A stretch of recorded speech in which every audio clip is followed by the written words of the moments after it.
welcome. Wow, my computer just went blank. I'm sorry, guys. Okay, sorry. Hello and welcome to the sealed pages of Verglas on our Rollers of Fate channel. I am Cisco Blanco, one of your DMs, alongside with Mo. Hello, I am Mo, the other DM. Yay. We love this concept of running these adventures together. It's been really nice so far, and I'm sure it's gonna get even better. But let's meet our heroes once more, starting with Luke. There, I am Luke. I'm playing Burin, Paladin, trying to make sure we don't die. However, I'm pretty sure as of last game, Andy already did that, but he got better. So I'm doing Alright. something right. Alright, talking about Andy. Andy, please. Hi there, I'm Andy. I'm playing Bruce Lockwood, the half-orc barbarian. I'd just like to point out, I am alive in spite of everything. It had nothing to do with Bryn. He wasn't there for that. Bruce is just too stubborn to die yet. Alrighty, amazing. David. Yo, I'm David, and I'm playing Dorothy Lavenbloom, the bard that is trying to bring the house down, literally. Alright, Ross, if you're ready. Yeah, I'm Ross. I'm playing Aki, Divine Soul Sorcerer. Currently wrapped in a carpet, if memory serves. Oh, yeah. You are. Yep. Oh no. Blinded and suffocating slowly. No worries. It's good. You're gonna be okay. I'm sure. All right. Mateo, unfortunately, will not be joining us today. We wish him well from here. Lucky. Rest in peace. Maybe get well What? soon. Get well soon, baby. Someone died? What? I'm lucky I'm playing Gray, the rogue fighter who's Spider-Manning it on the ceiling right now. Yes, he Yep. is. Amazing. I'll leave it with you, Mo, for Uh, y- some little announcements. if Yeah, it's just cool. a couple of little announcements. So obviously we've been streaming for a while, and you can actually find all our episodes on our YouTube and Twitch channel, where at rollers_of_fate. You will actually find all our episodes for our other game, which is the Curse of Strahd game, which is we normally run on Sunday and is DM'd by Cisco. And those who wants to send us any fan arts, they can send it to rollersoffatednd@gmail.com. And finally, we have a Twitter channel, which is rollers_of_fate_dnd, where you can catch up on our up-to-date news and any other D&D related news. Back to you, Cisco. Alrighty. So I think it's time for us to get back into it. Are you guys ready? I'm so scared. Let's just put a little bit of music. This one is good. I just pop it there. Ooh, spicy. As the book remains wide open, deep into the final chapter, misfortune appears to have cursed every single page. The same wind that once eroded his cover now carries howls of greed and sorrow. At this point, the reader is aware that tragedy will follow, although the exact number of its fatal ending is yet to be revealed. When the Seekers traveled towards the Amberdung hideout, tension was palpable in the air as the workers unpacked the book crates. Once inside the humble house, flower tea was offered in Corvala's office. A mutual honesty pledge was made. Once Candlekeep was mentioned by Dorothy, who got on well with Corvala due to their similarities. And Morcor showed the letter from his temple. She explained that her former pack leader, a Lamia called Nidalia, was murdered by adventurers. She tried to justify her actions, blaming it on the high price of Nidalia's resurrection. Bruce inquired about a ritual spell to create Ginwazins, and she explained that that secret could not be shared, but it was the best way to earn gold quickly. Sorry. Bryn realized that the pack worship an evil goddess and suggested to leave. The negotiations concluded when Morkor squeezed her hand aggressively when she asked for gold to finalize the exchange. Meanwhile, Aki met the rest of the pack and tried to obtain more information.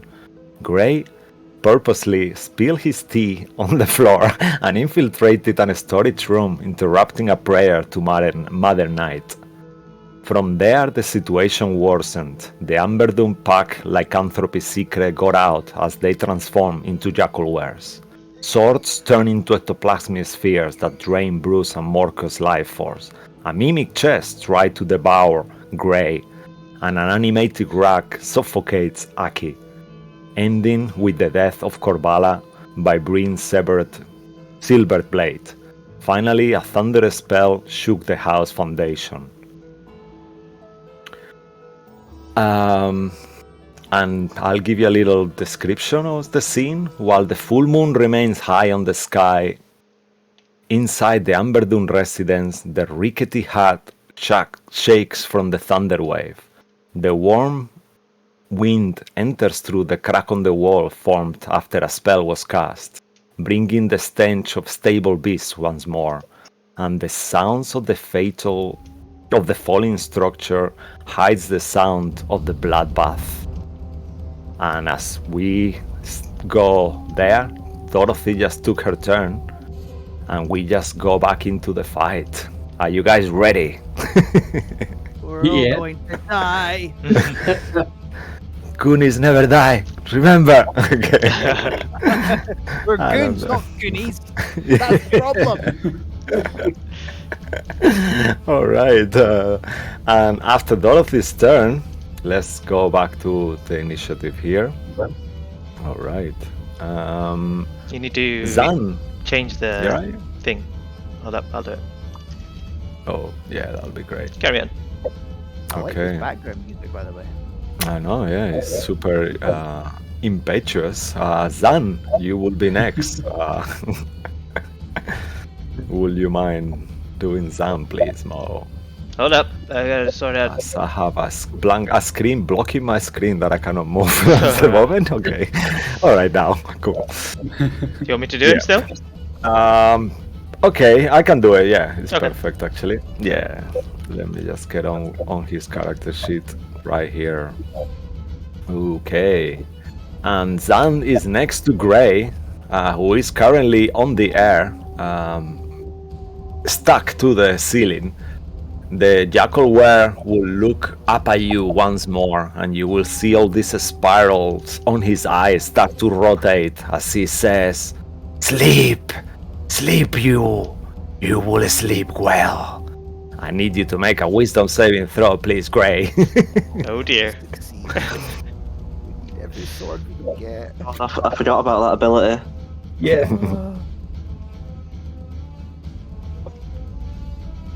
Oh, you said a wisdom saving throw? Yeah. Please, Come on, please, come please, on, please. come on, come on. Escalators, escalators, escalators! Oh! Okay.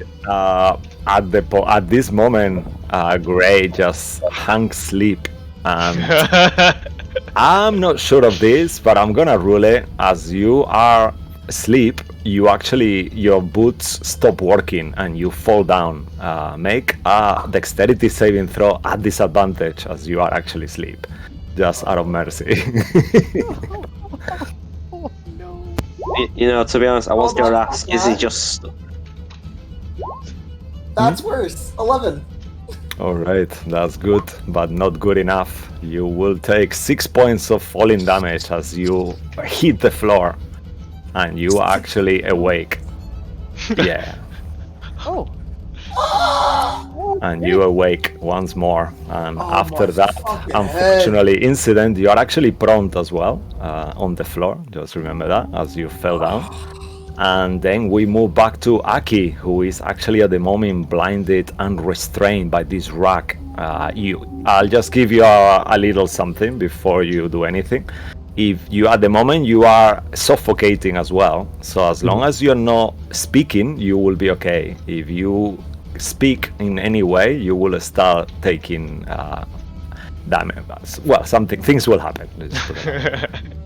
So what would you like Nice to do? save. So as long as whatever I do is in silence. Yep. Okay. Do I know what direction I'm facing?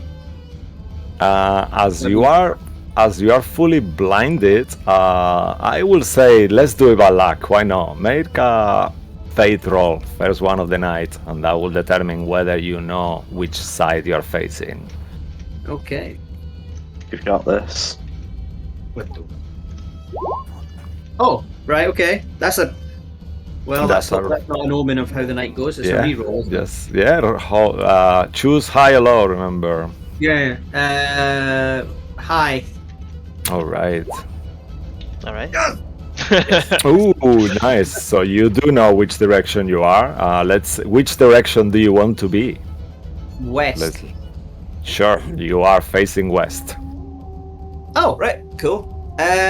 Even though you don't see it, but you feel. Let's say you feel the air from the crack and the smell of these stable animals that I described earlier. So you can smell that. Then I'm going to use my breath weapon as my action, assuming that I can when my mouth is covered. If I can get it open. Okay, let's check something quickly. Okay, here. Just 1 second. I'm just checking the suffocating rules, if it's okay. But you go ahead, Mo. Just say what you think. No, I was just gonna say it's not a spell, so it doesn't require any somatics or any vocal or. He needs to open his mouth, though. He does need to open his mouth, but So that will break the holding the breath. okay, so that's the consequence here. Now you're gonna release your breath to do the fire breath, and then suffer the consequences, or not do it. Up to you now. Yeah, I'm doing it. All right, So, breath weapon. breath weapon it is. That's a dex save of 14 facing west, which I'm hoping hits both the carpet since it's covering my face, and the weirjack. So, Okay. dex save. Yeah, dexterity saving throw for the carpet. What is your constitution? Just a quick heads up. My constitution is +4. Oh wow, amazing. Okay, that's cool. All right, so let's do a con save for the carpet here. A dex save, right? You said? Yeah, dex save. Yeah, dex. Yeah, sorry. Yeah, dex. My apologies. Dex save for the carpet. Alrighty. Dex is a rug. Well, it's got me twice. It must be. Oh no! Damn it! 8. The carpet is not very dexterous, unfortunately. What about the werejackal? That's in that direction as well. I will say that the. Alrighty. Sure. Yeah. Why not? Okay. The carpet makes sense. How does the Yeah. carpet kind of maneuver out the way when it's right in your face? You just go right into it. Okay. Yeah, So- it rips itself open and hurts itself in the process. Alright. The jackal is also unsuccessful. Oh, is he? So, What's it? Nice. So that's 2d6 fire damage to both. Alright. Get in. Where are you rolling, Cisco? I am rolling on the DM to you only. Apparently. It should be. Oh Yeah, yeah, sorry, sure. my bad. Yeah, you are. It was such a terrible roll. That's a terrible roll. Oh no, that is a terrible roll. It's Unfortunately. something though. Oh, It's something. Yeah, it is something. They both take a little bit of damage. Will you be okay to do the damage? yeah, I'm Mo? taking it now. Yeah. Oh, amazing. Yeah, 5 points fire damage and breath weapon used. As a bonus action, I'll convert my 2 sorcerer's points back into a first level spell slot. Amazing. And that, I think, is me, since I will have no movement because it would have taken my action to try and break free. Okay, amazing. All right, and after you, actually, because your con is +4, you are able to be. It will be 3 rounds before nothing will happen. So Okay. you will have a chance to. You will not be able to stop this anymore at this point because you are not able to hold your breath once you release it. But you will have 3 rounds before you. Well, let's see. So Before something will happen to you. Yeah, before something will happen to you. Alrighty, and then after Aki will be the mimic, who is at this point his eyes have widened, assuming he's got eyes, and he slowly smells the air and puts his slimy tongue around Gray's face, and he will attempt to. Yeah, not Bruce, sorry. And he will Just attempt to small do heads up. something there. My AC Yes. is 15 because I'm dual wielding. All right, amazing. Okay, so what is it gonna do? Please Is let it me gonna know. go all the way? Yeah, he is gonna go all the way and try to bite you at advantage as you are prompt. Ah. All right, that's a 22 hit you. Yeah. Oh no. As he bites you, you will be taking 11 points of piercing damage, I'm unconscious. plus 5 acid as he and your unconscious body. Oh no. I can't second win that, can I? Uh, I can't second win this, can I? Not on if your you turn. have nope, not not out of Yeah. your turn, unfortunately. Do you have uncanny dodge at this point? Nope. All right, so I'm Second afraid level. there is not a lot you can do. You just fall unconscious. No. Whoa. Yeah. Even with uncanny Brain. dodge, 2 hit points. Oh no. Bring your next. You are in I a think the seeing only this thing. all. Yeah. The only thing I can do really is attack the wolves in front of me. Which one out of these two looks the most hurt? Would I have to roll for that, or like I don't know? Out of the jackals, sorry, not wolves. Yeah, make a perception check to ascertain how they're looking. Let's hope, eh? Let's hope. What, did that work? No, it highlighted the roll. So. Oh, Alright, I accidentally rolled twice. I'll take the -1 because that was the first roll. All right. So I don't. As you look around, you actually all this dust is everywhere, and you realize that the structure keeps shaking and is breaking your concentration completely. You are like, oh my god. All right. What would you like to do? Yeah, I'm just gonna say, fuck it, and then swing in for the one in front of me. All right. Battle axe. I think I'm gonna do. Yeah, I'm gonna do a two-handed strike with the battle axe. go All ahead. right. Just remember, your shield will not be up after this. Yeah. If you- That's a 24 to hit.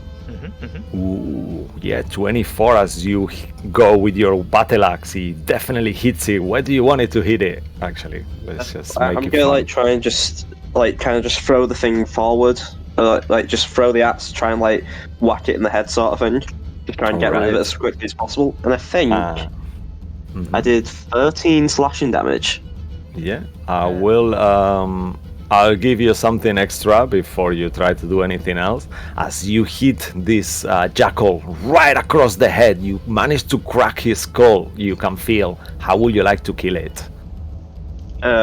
Well, yeah, I'm just gonna try and smack its skull and kind of use the momentum to just bring it down to the ground, and maybe maneuver it to the point where it sort of hits the back legs of the one next to it. But wow. probably, yeah, it won't. I'm just thinking, be cool. Amazing, and that's what happens. All right. Anything else from you, Breen?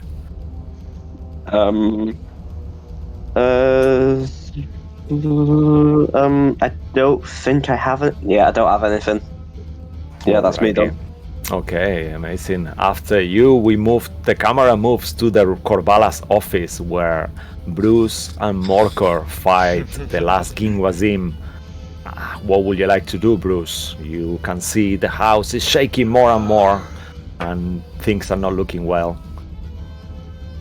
he will not be looking at that. He's in a rage. He's going to attack recklessly because he's nearly been down once. He's not in the best headspace. So I'm going to roll with advantage. Reckless attack on this little ball of death. Cool. All right. 24. Oh, So that's, Okay. Yeah. 14 damage with the maul. All right. Will you describe to us how your maul hitting this creature looks like? Baseball bat crashes it into the wall, and as he's doing, he's going. "Rah!" He's in a rage. He's barely Alright. controlled right now. Amazing. You see, as that happens, your whole maul is covered with pink ectoplasmic mass once more, and the creature looks a bit more damaged. Anything Alright. else from you, sir? He's still not dead. Fucking hell. With my bonus action, I'm going to neck another potion because I'm not Right. doing so That's well. Where is good that's, choice. 2d4 plus 2, is that right? that's correct. Yeah. Right. Christ, where's my... Oh, I'm lost sight of all my bits. My bits! No, not your bit. Not my bits! 2d4 plus 2. 10. Hey! Oh. I'm Wow, looking, amazing. I'm looking significantly better than I was not that long ago. Yeah, that's brilliant. Morkor can see that as you regain some of your natural greenness back. He still looks very pale because he's exhausted, but he's a lot more pumped up now than he was before.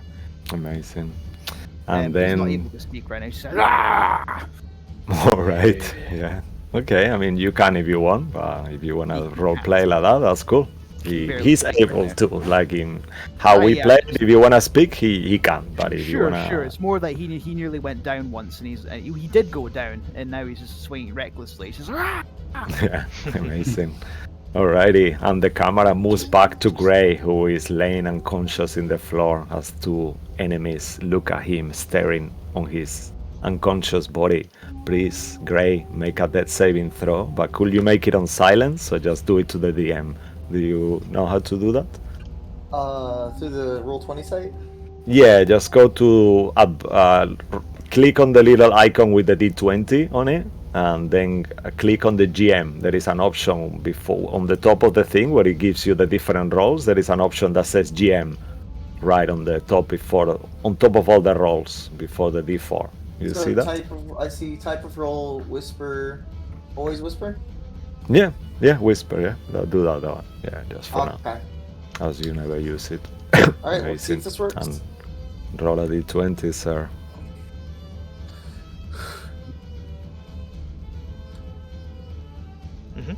What is that bad? It's so worrying. I know. Okay. Oh, God.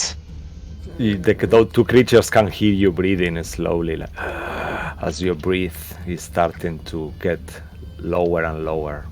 And we move back to the other room where the Ginwazim is on. Would you like to operate this one more, please? Indeed. As you smash your maul into this and you see it stick into onto the wall and suck, pull your thing out as it merges, you see it, you've hit it quite hard, but its form is still there.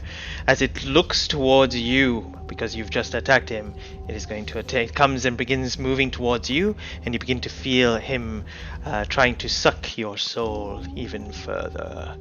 So, does it? Just remember it's an advantage because he's reckless. Okay. Well, does an 18 hit? Yes. You- Honest to God, it does. All right. I need you to make a Constitution saving throw.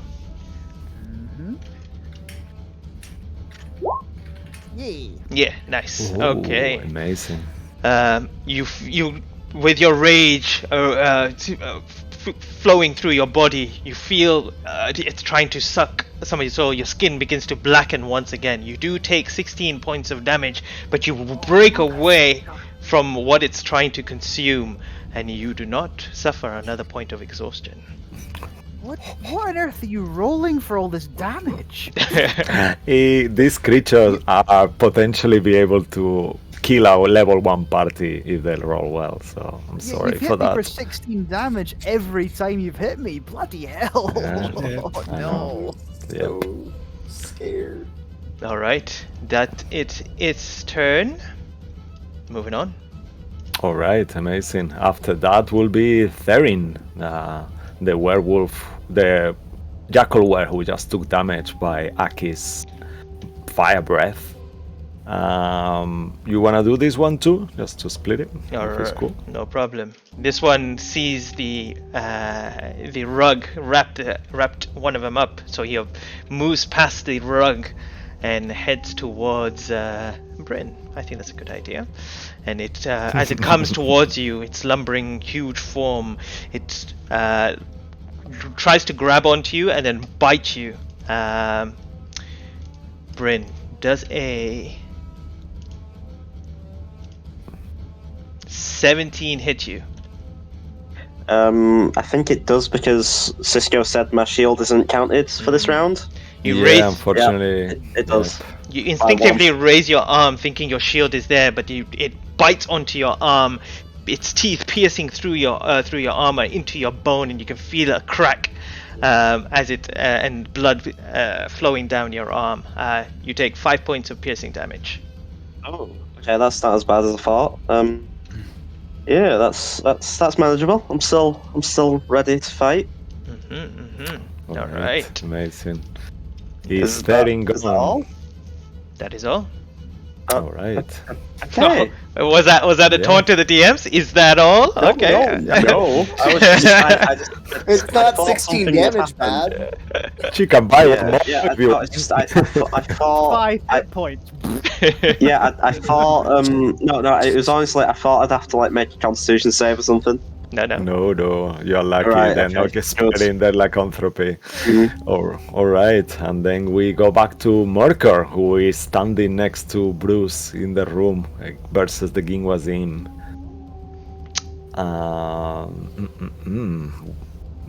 Would you like me to do him, or you? Up to you, Mo. I can do him. It's fine.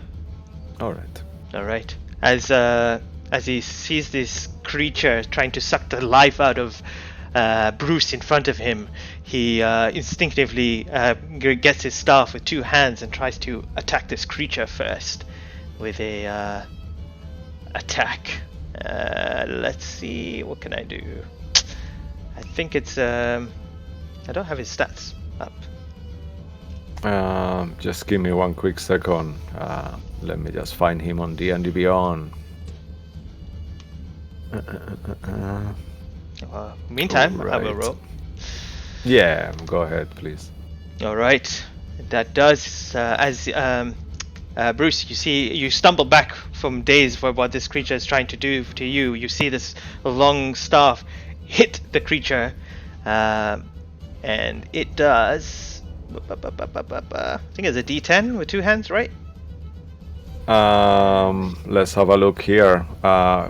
Quarter staff, 200, 1d8. Got it. Ugh! Okay, and his strength modifier is, or dex, whichever is higher. He is trained. He's using. Strength, I let me think. just make sure. He's using his dex actually. So his modifier is 3. What's his modifier for strength? Because quarter staff's a... No, but it's a monk weapon. Yeah, it's fine. Yeah. So okay, cool. All right. You see him. He doesn't hit the creature correctly, but as he swings in, you see him like pommel vault off his staff, spin around, and with his kick as a bonus action, he's gonna do an unarmed strike and see if that hits. This time he kicks the wall. You see the wall in front of you cracks even more, and the crack kind of follows up towards the ceiling. And he goes, it's okay. I'll protect you if I can. Step back, get away. That's what he says to you. I respond, just kill it! I'm trying.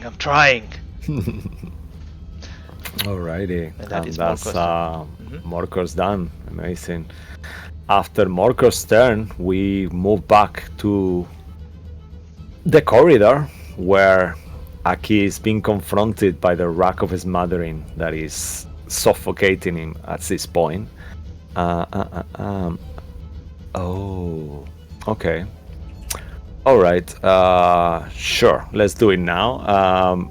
Unfortunately, at the beginning of the rack's turn, you will take 10 points of bludgeoning damage as he squeezes his grip on you tighter and tighter.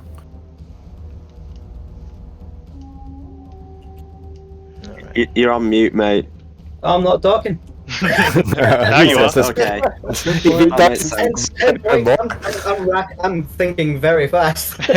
Oh no. And that's what the rag will actually carry you back. Just move itself all the way to block that hole and carry you with it.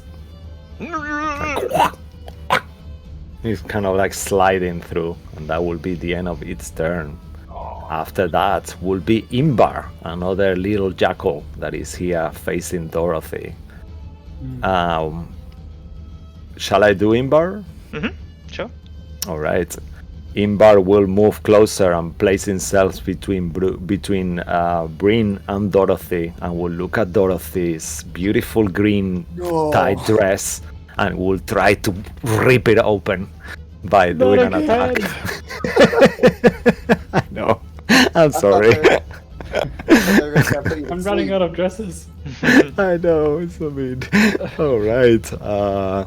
We'll take. It did. Yes. That's a 9 hit you. That's good. A 9? No. Yeah. All right. That's amazing. So as this little jackal tried to rip, he actually misses your dress completely, and you are like, "Oh no, no, no, no!" And that will be the end of this turn. You snap it on the nose. No, stop it. Snout. Ow! Yeah. And it's actually your turn after it, as this is happening. Well, before your turn actually happens, Oh yes, actually, yeah. You go, Mo. you slap this jackal in front of you, and it reels back. But then you hear the cracking of the noise around the building begin, and everything begins to collapse. So I need everyone to give me dexterity saving throws. This includes the bad guys as well. Yeah. How am I doing Unfortunately, let's say almost everyone. Sorry, Gray. Can I use my inspiration? You can. Sure, of course. That's what they are for. You can also use your bardic inspiration. Is it I use that. Okay. Yeah, Gray, you automatically fail. Oh, sorry, I used. Sorry, I did a dexterity check, not saving throw. I'll redo that. All right. Sorry. Is it the same modifier? Yeah, it is. Now thinking about it. Okay. I wanted to. Can I take the first rolls? Yeah, you can take the go 20. on. That's fine. Yeah, just take the first roll. I want to use inspiration haven't too. rolled because I'm not sure what to roll. Or if I roll. Actually, You automatically fail as well, Yeah. but you will. Well, the damage will be determined on how much the carpet takes. So. All right, don't worry. We'll get to you. We'll get to you, Aki. I'll tell you in a minute. So you don't really need to roll anyway. Yeah, I'll do it for the rag. Go on. Does this include people in the other rooms and Everyone. Everywhere. Everyone, and I actually rolled with advantage. So should I re-roll it at normal? You should have advantage as a barbarian, no? With a dex. You have danger sense or not yet? Actually. I do. Wait. Yeah. So you should Right. have Yes, it. I do. I do have danger sense. So Yeah. 18. So then it's advantage for you. Amazing. All right. I used my inspiration for the record. Okay. All right. Nice. The rack was not very successful. I'll keep rolling dex saves for everyone actually. I will continue. Bryn, Bruce, Dorothy, Gray. You lose actually one death save, so you're one death save down. Remember, just mark that out. Mark that, so you're aware. But everyone else, you actually manage to dive out of the way as debris begins to fall upon you, and you manage to move out the way. However, everywhere else you see it collapsing on the jackals, as well as on you see Dorothy and Bryn. You see in the distance as something crashes onto the carpet, and you realize inside the carpet Aki is in there as well. You see some of the jackal wares begin to jump away, but some of them don't. So you all receive no damage, luckily. But we'll see what happens to Aki in a second. What about, do the jackals Aki. receive damage? Some of them do. Mm, You'll see. yeah. What was the DC, Mo? Just 13. out of curiosity. 13. Okay. Oh dear.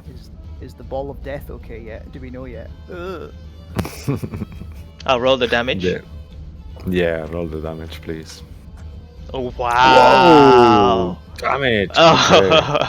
Unfortunately, as pieces fall everywhere, even though the rack is protecting you partially, one of these huge wooden sticks just impale you by 4 points of damage, Aki.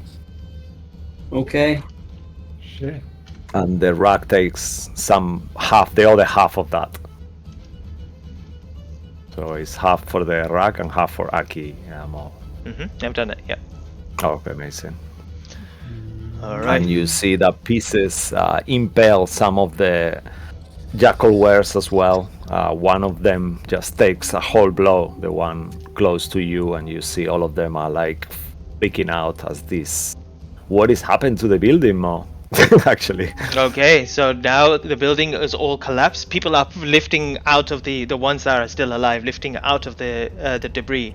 Everything around you is now difficult terrain, so it will take half your movement to get out. Oh dear. You do all begin to see the outside above you, so you do see this night sky as well. You don't hear anyone as of yet because there's this ruckus is happening around you and stuff like that. But as the debris falls and the dust kind of settles, you see that they are still furious and angry. Cisco, which ones took the damage? Can you just ping them for me? Okay, so I'll do them if you want. Yeah. So okay. So I started with the one on the room. Okay. So just if you can take the turn order for 2 seconds, and I'll do the damage. Okay? No problem. All right, Dorothy. After seeing everything kind of collapse and you managed to move out the way, what would you like to do? I'm still thinking. Can I?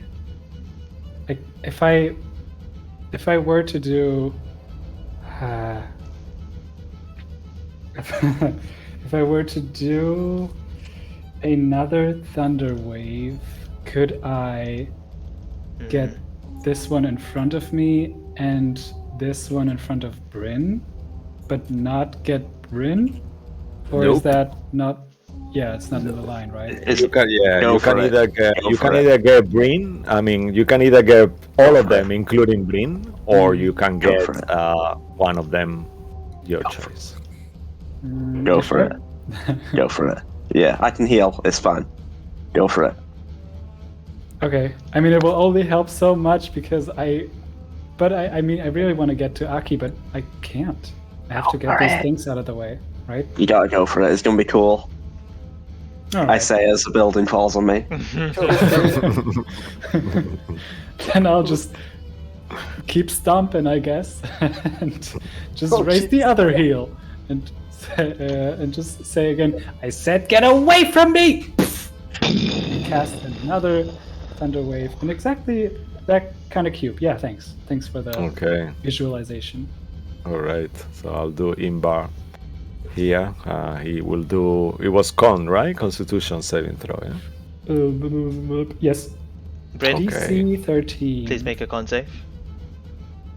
All right. So Imbar is not successful. Oh, nice. And then I'll do Therin as well if you are Yeah, go okay ahead. with that. Okay. And I did dexterity. Sorry, guys. Gone. Okay. And also Therin is not successful neither. Wow. They both take the full blunt and are pushed back if you choose. Yeah. So 10 feet. 10 feet. get the heck away and Okay. take 12 points of thunder damage. Wow.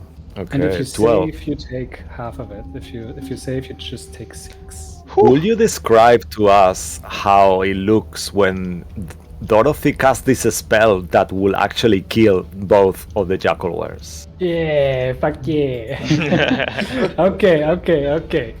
So this time I will just raise my heel even higher, and it just sparkles with electricity and magical potential. And with a wave of an electric shock, these two furry fucks are just transported away and almost disintegrating with with an electric shock as they are moved away, and just their brain sizzled to a pulp, and they are just lifeless on the ground, still kind of twitching because the electricity moves through their lifeless bodies, but they're like super dead. Let's make this a let's make this a dynamic event. Make a fate roll.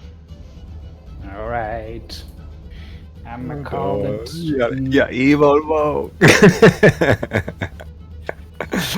Or I am I? say low because I haven't done that in a while. Fuck. Oh Right. no! As you cast this thunder wave, you see debris going flying past, and some of the debris heads towards the carpet. However, the carpet manages to kind of squeeze itself away, avoiding any damage. Yeah. Right. As long as the building isn't. Oh, it's already breaking down collapsed. even more. Yeah, it's already like. Okay. Now so that that was cool. Yeah, now that the sound is not trapped within this building, the sound echoes out toward and probably be heard for, a distance away within the city itself. Yeah, it's like 300 feet. Yes. All right. Very much. Very much so. People can hear that there's a ruckus. Did you want to Ruckus move anywhere or of- anything? Good question. I mean, now that I can, I do. I want to get through as far as I can to Aki, which is like 15 feet because it's halved, right? That's With the correct. difficult terrain. Mm-hmm. Okay, and I will take my 15 feet of movement and just.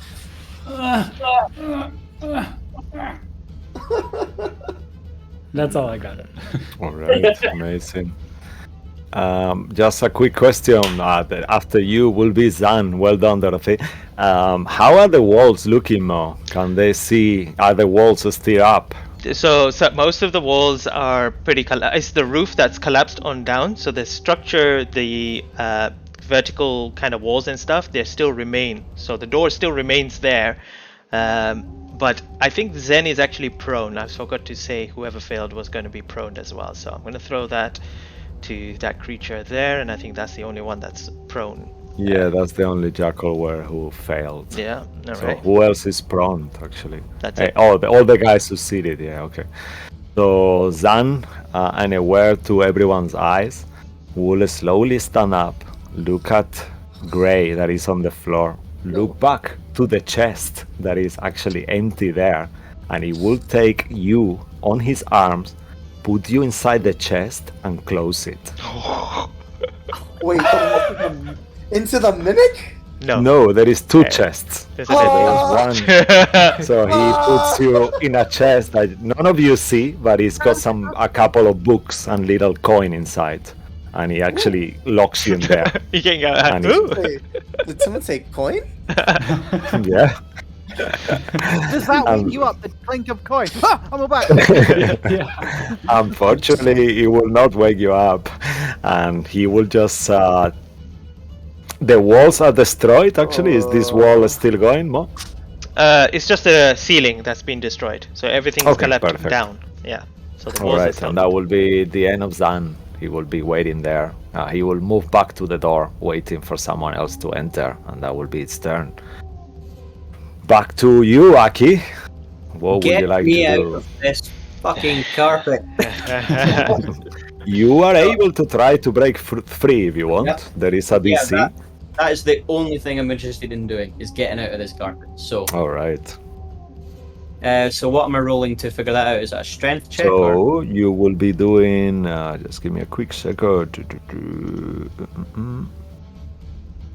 I need you to make a strength. Yeah, let's say to escape. So let's be nice. Athletics check. I think it's either or, athletics or acrobatics, because it's a. Yeah, no, I was saying because he's got a DC, so it could be either a strength saving throw or a strength check or acrobatics or athletics. That's why. So it's athletics I'm rolling. There's no choice. You choose athletics or acrobatics. Yeah. I'll take acrobatics. All That's right. okay.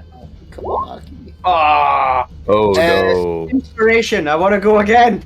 Okay. Go on. Come on, I will Aki. burn an inspiration to get out of here. Yes, that's a good choice. Come on.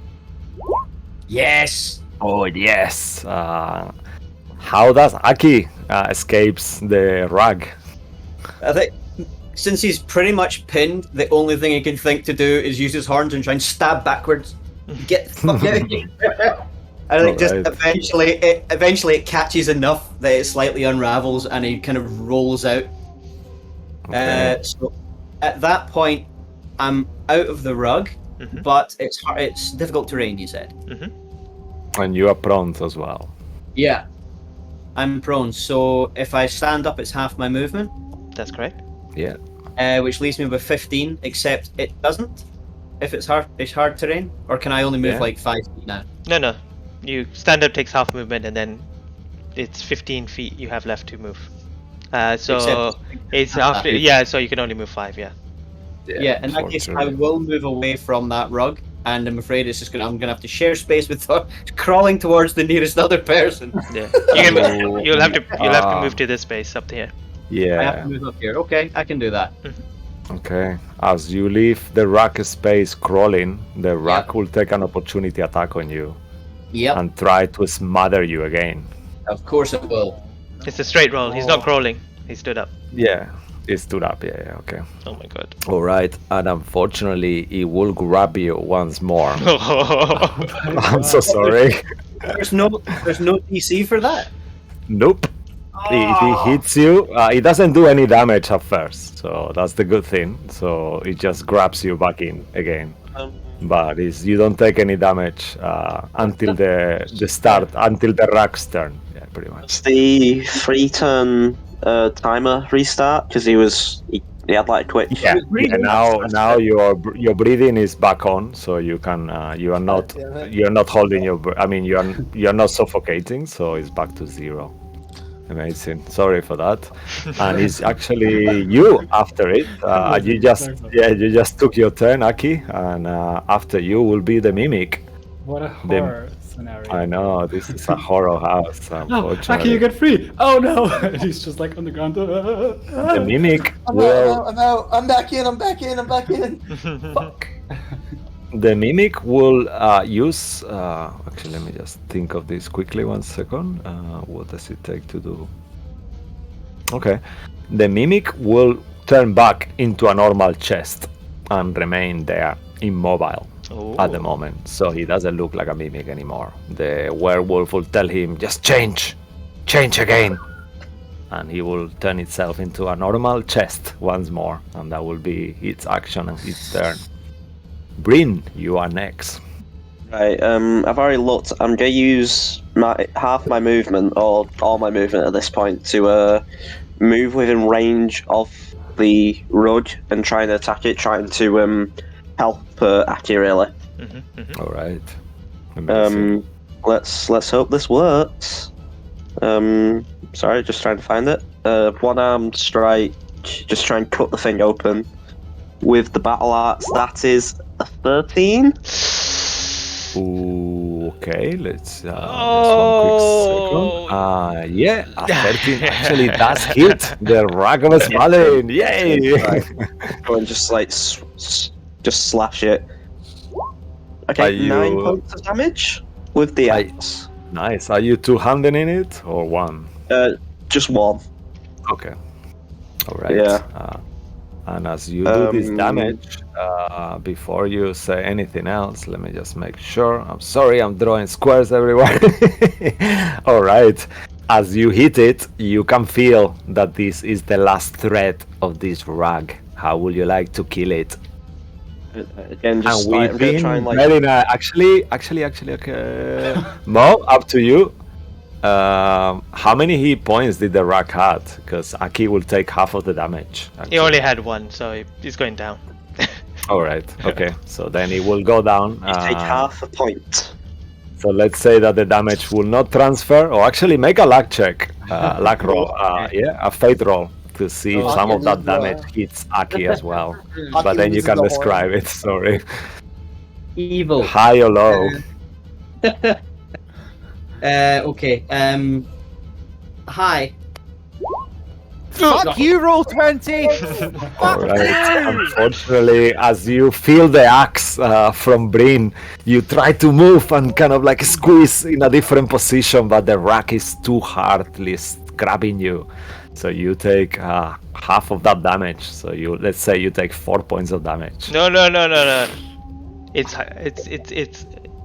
It's just it would only transfer the 1 point of Half. damage. No?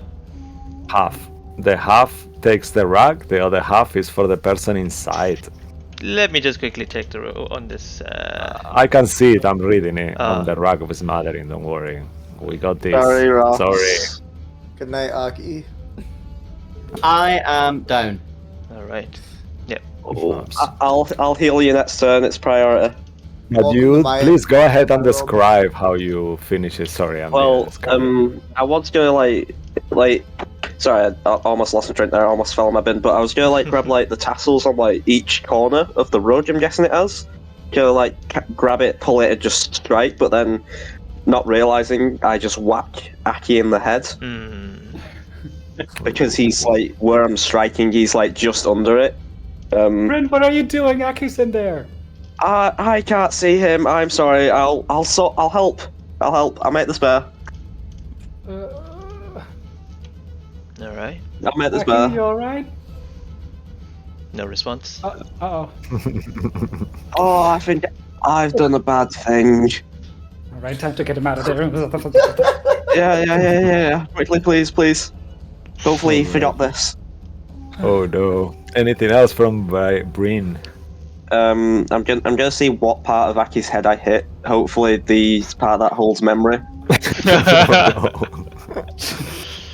Which, with my character's knowledge, I know where that part of the brain is. Bryn does not. Oh no. Alrighty. Okay. And now will be Bryn's turn. After that, we move back to the room with Bruce versus the Ginwazin Come on, and Bruce. Morkor. What do you do, Bruce? Oh, I'm so stressed. Let's kill this thing. Come on! Swing it with them all! With reckless attack, obviously. Ooh, nice. Reckless attack with a 16. You definitely hit this creature. 12 damage. And he's starting to look quite wounded. You see bits on his form starting to flicker, and the mass of ectoplasma is getting smaller and smaller, but it's still going. Upon seeing this, Bruce is just slack-jawed. Why won't you die? All right. I don't know. Do I neck a potion? Because every time he's hit me, he's inflicted 16 damage.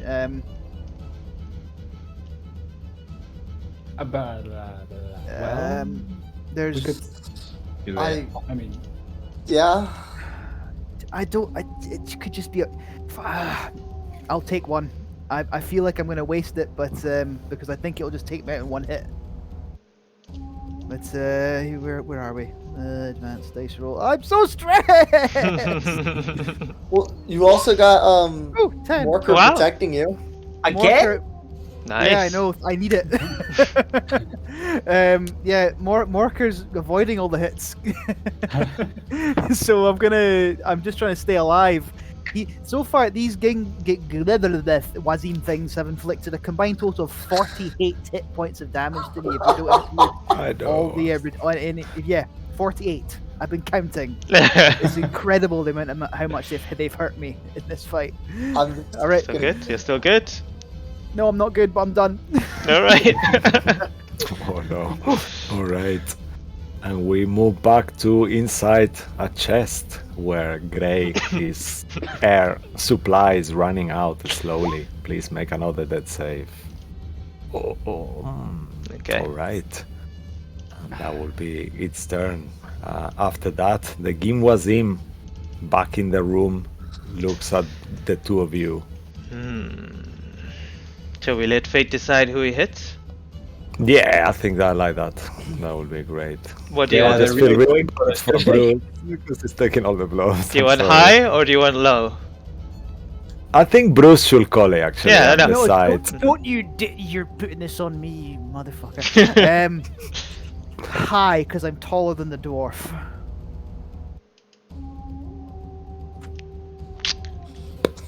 Nope. no. He's actually unsuccessful.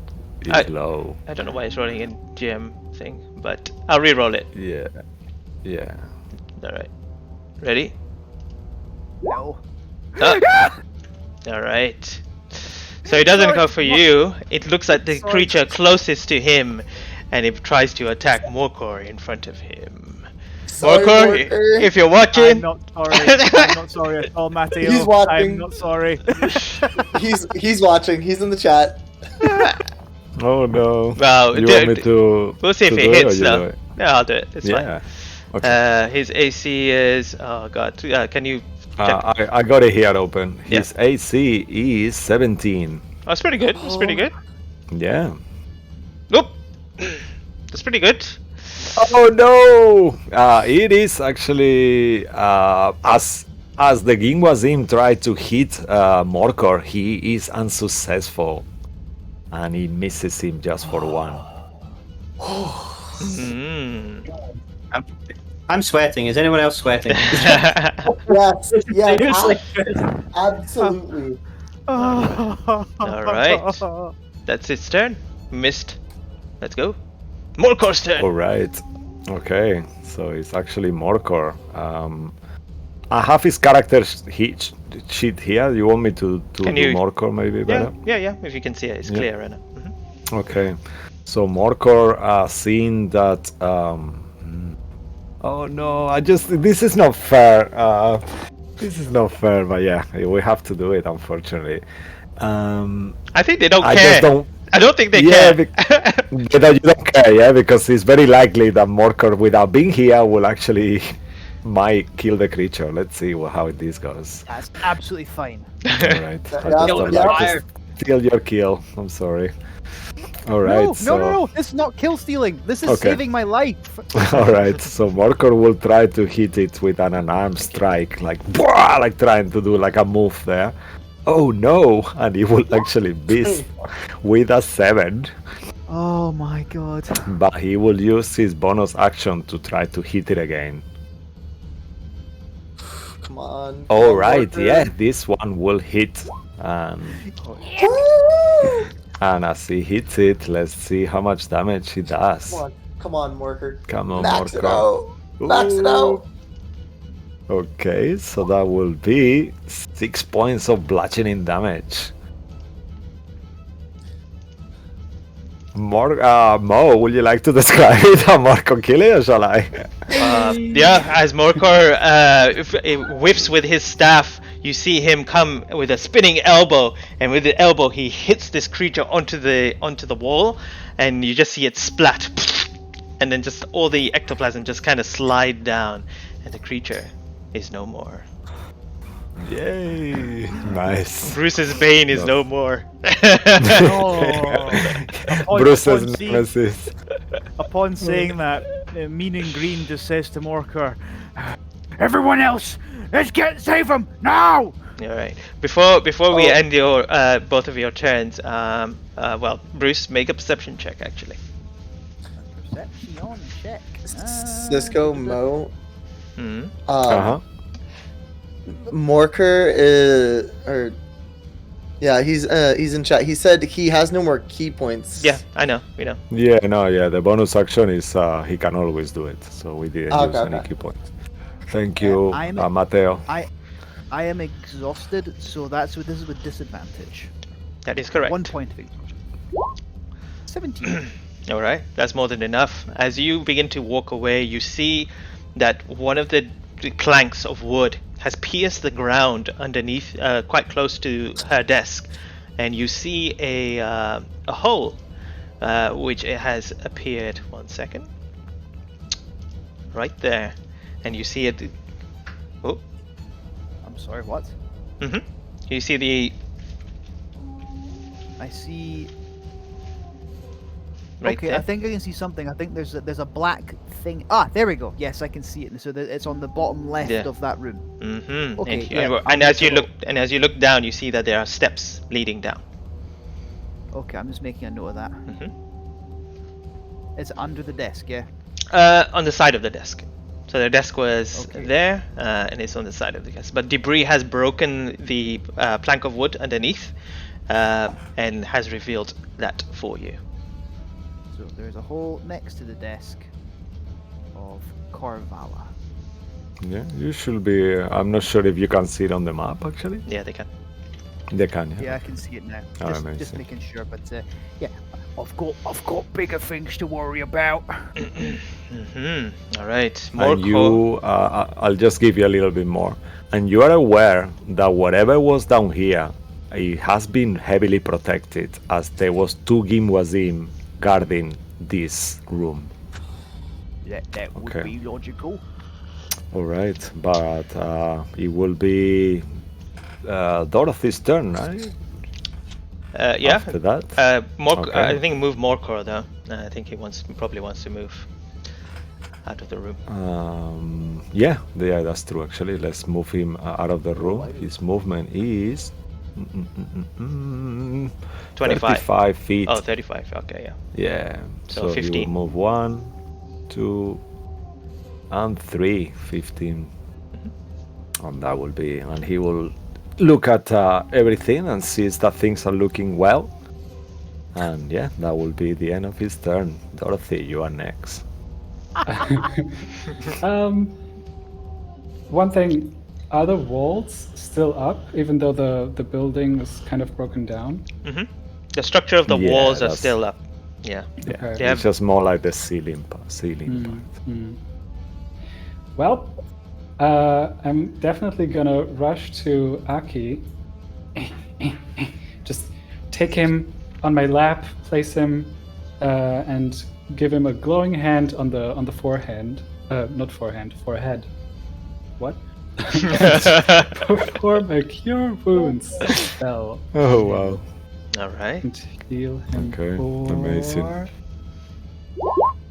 11 points. Oh wow. Ooh, nice. Good heal, max heal. Amazing.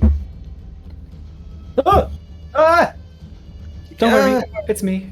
It's all good. Darling, you're good now. And I look over to Bryn and say,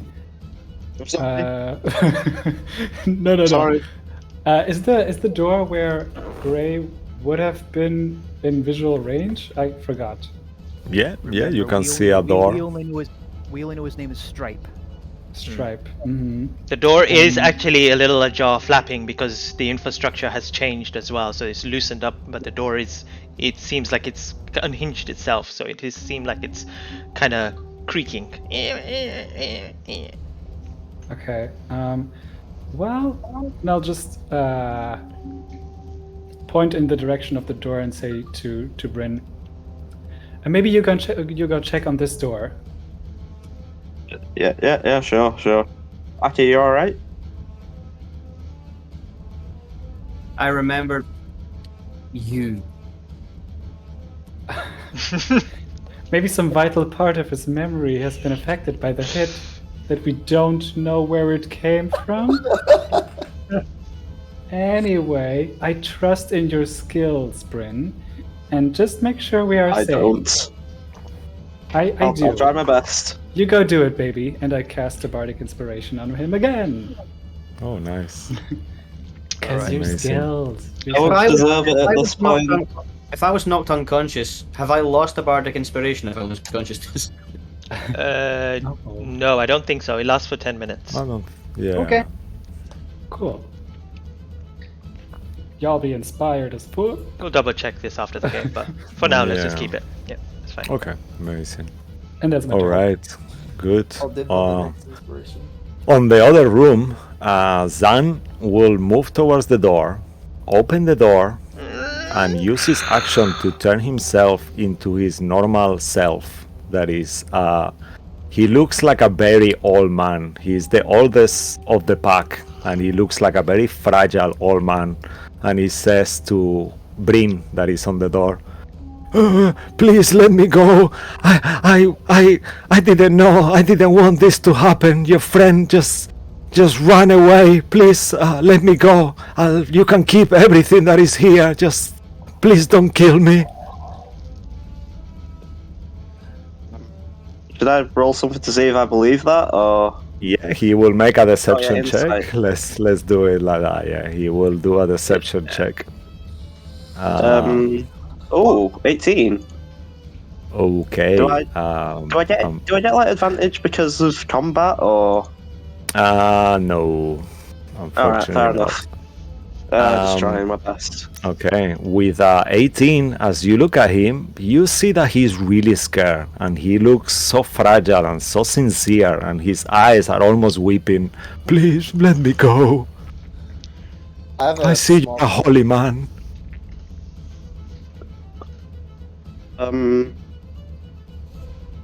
Shit, what did he get? He actually got 20. I Dirty should 20. have used the bardic inspiration. Fuck.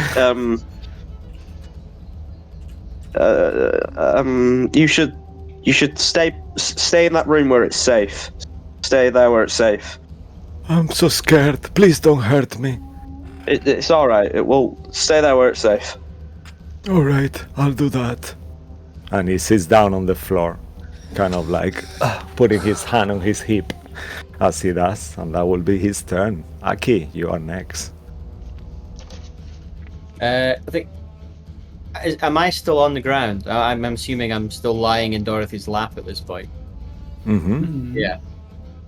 Then I think I just stand up and have a look around. Where is everybody? So Morker's over there, and Bruce is still in the other room, and Bryn just went to check in that room, and I don't know, he was talking to somebody. Oh, my head hurts. Okay. I'm just gonna. Does it cost any movement to sit back down? No, it does not. No. I think Aki sits back down on whatever the most protruding bench-looking shape is. Just looks around. Look at this. I fucking hate inanimate objects attacking me and you deal with it. And he'll cast Aki's luck, as he calls it, on the 3 that he sees. All right, you are all So blessed yes, you are. with Aki's luck. Amazing. Amazing. That's rub like his a bless, right? Out That's of exactly character. what it is. Perfect. I know, darling. I know. All right, amazing. Just relax for now. You've done good. Let's see, what I'm can I give hungry. you with Aki's luck? We'll see about that in a minute. All right, and we will. If you guys are you done, Aki? I'm done. All right. So done. After that, we will skip the chess turn, and we will go back to Bryn. Who did you cast the bless on? Dorothy, Bryn, and Morko? Yeah, just the only ones I could see. All right, cool. Yeah. Amazing. I guess I'm gonna use my action to heal myself for 6 points. Ooh. I was gonna use it on Aki, but I think he's okay now. So I'm back up to 11, and then I'm gonna walk in because I'm guessing that. Mm-hmm. I'll give you something for free.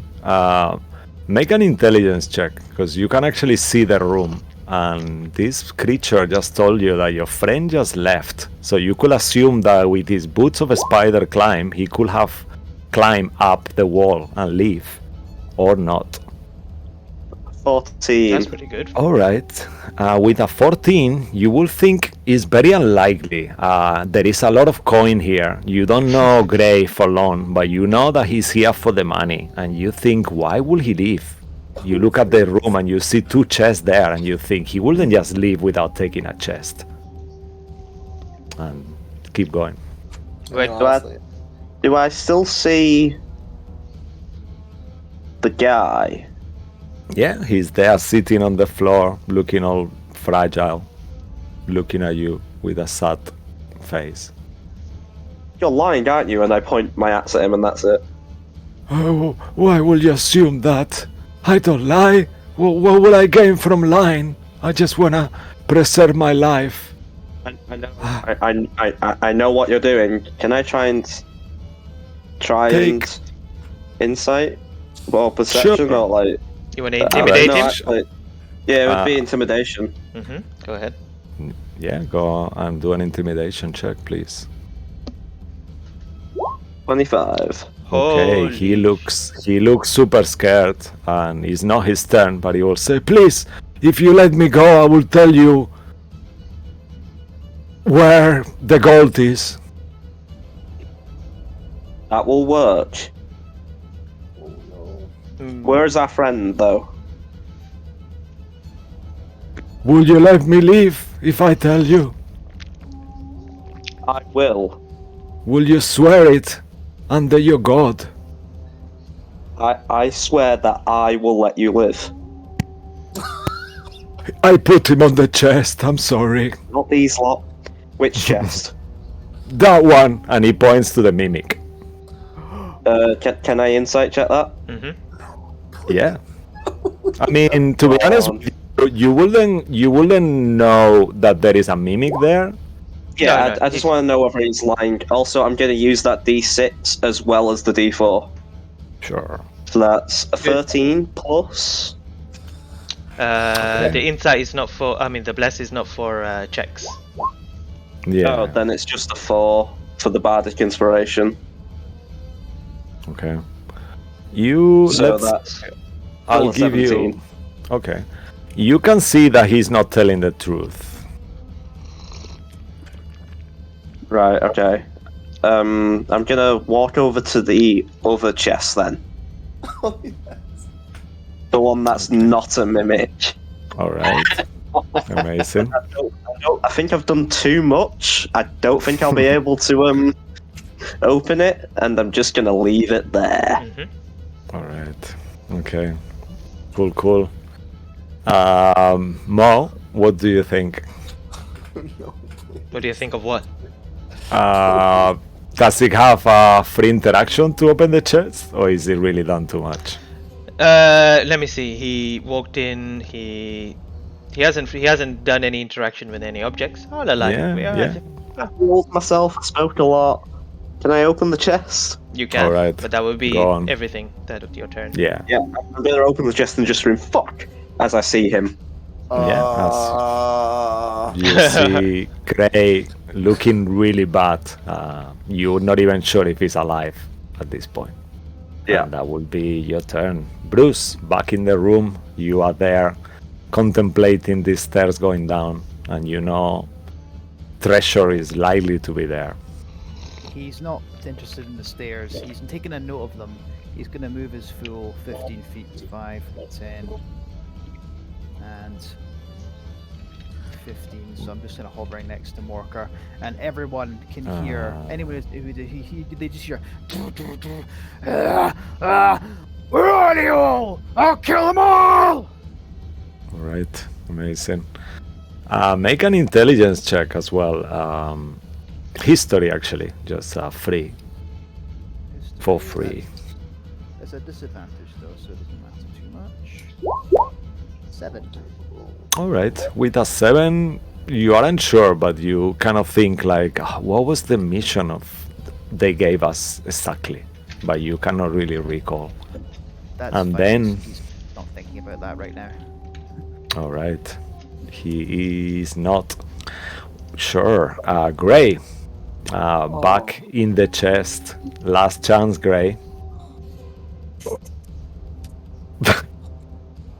Spoiler alert. I know, right? I know. I'm sorry. I'm sorry. Yeah. That's a super spoiler I was alert. trying so hard not to say anything. I know. I fucked it up. I'm sorry. You've got this, man. You've got this. Yeah, you got Come it, man. on. Natural 20! Come on! Wow. All right. Sure. It's great. It's looking okay. And then we move back to Morkor. No, it wasn't a natural 20. It was. Nope. I'm sorry. Morkor I was will. hoping it was. Morkor will actually. You do Morkor. He asks you to play him if he's okay with you. Morkor. That is fine. Morkor is actually gonna move ahead. 5, 10, 15. See this guy in front of him, and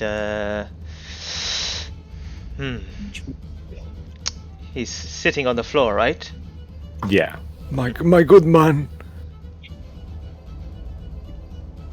Are you okay? He's gonna turn to Dorothy and he's gonna say, well, "Who is he? Well, what do I do?"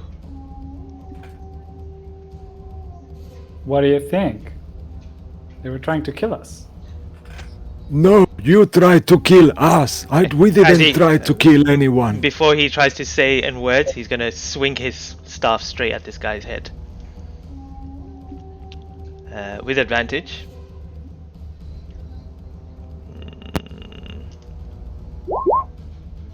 Wow. That hits. Yep. D8 plus 3. That's 10 points of damage. It's not a. Oh yeah. It's. Oh, he has a staff. Yeah. Okay. Perfect. All right. Yeah. At the 8. So as he hits it. So how much will be the total? Is that what the hit points he had? Sorry, I'm just. Okay, so as he hits it, the creature falls back, and this old man just lies on the floor dead. Oh, damn. He's dead. Anything else from Morkor? I think that's his full movement. Yeah, that's his full movement, and he will be like, where is Stripe? He's in here in this chesty. He needs help though. All right, that'll be his turn. All right. Dorothy, it's your turn. Okay. So, to be honest, I don't really have stuff left, so I don't even know what I can do. I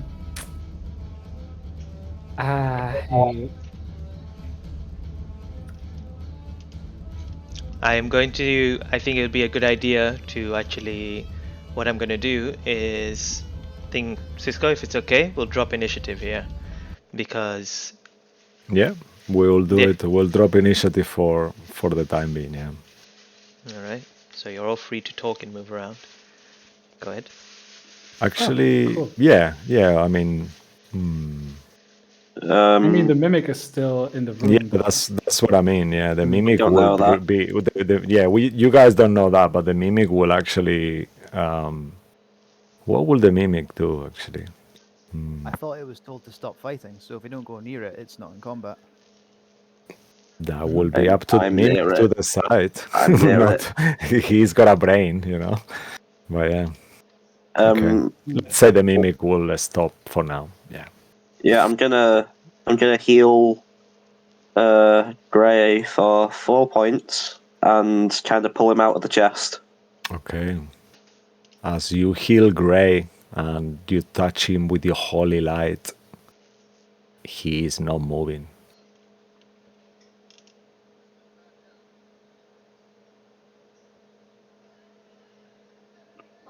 Bryn, I'll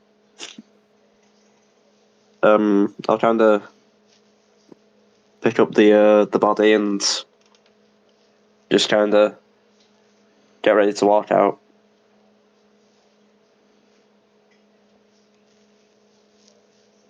How about our friend? Any success? It's not good, Dorothy.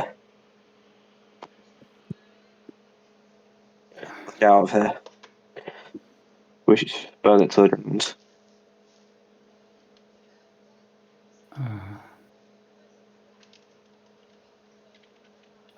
I look around and see if everyone else is doing okay-ish. Morkor is They're all actually going looking- to leave the room, and you see him go down into the other room.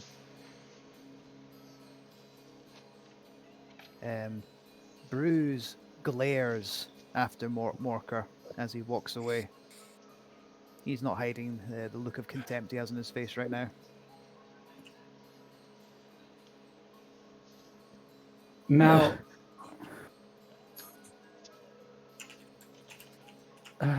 so that fully escalated.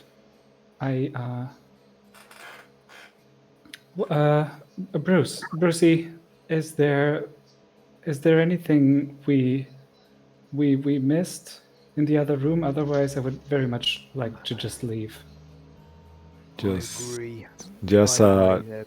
no, go on. Sorry, I always do this. I just need to describe when you take him out of the chest, you see that inside the chest, there is 50 gold pieces worth of coin, mixed coins, in there, where Gray was laying. There's there's gold in there if anyone wants it. I'm gonna try and bury him. Bryn, Yeah. take the gold. We Right. need a cleric. Right. Right. Yeah. Dorothy, it's not Bruce right now. It's me. It's Bruce. Okay. Let me think. Right. Okay. Stripes down. Yeah. Magic not working. Bryn. He's strong. Right. Okay.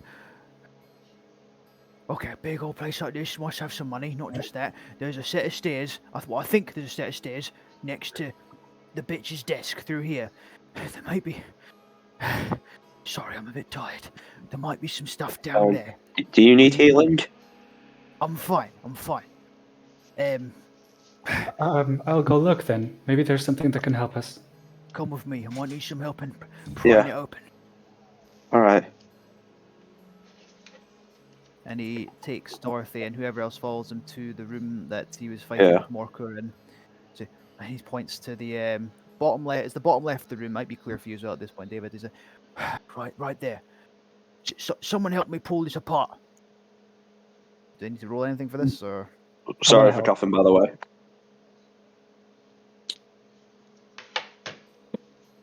Okay. All right. So you actually have a look inside? Yes, because Bruce reckons there might be something valuable down here, and Okay. well, we need the money right now. All right. As you go inside this place, you find yourself going down the stairs into this area that seems to be a narrow descending passage that ends in a circular chamber, and it contains you can see two trunks, wooden trunks, quite large, and they seem to have a padlock on them. All right then. Our roguish friend is not here. I'm gonna bring my hammer down on top of the locks. Sir. Okay. Stay alert in case this turns into anything nasty. All right.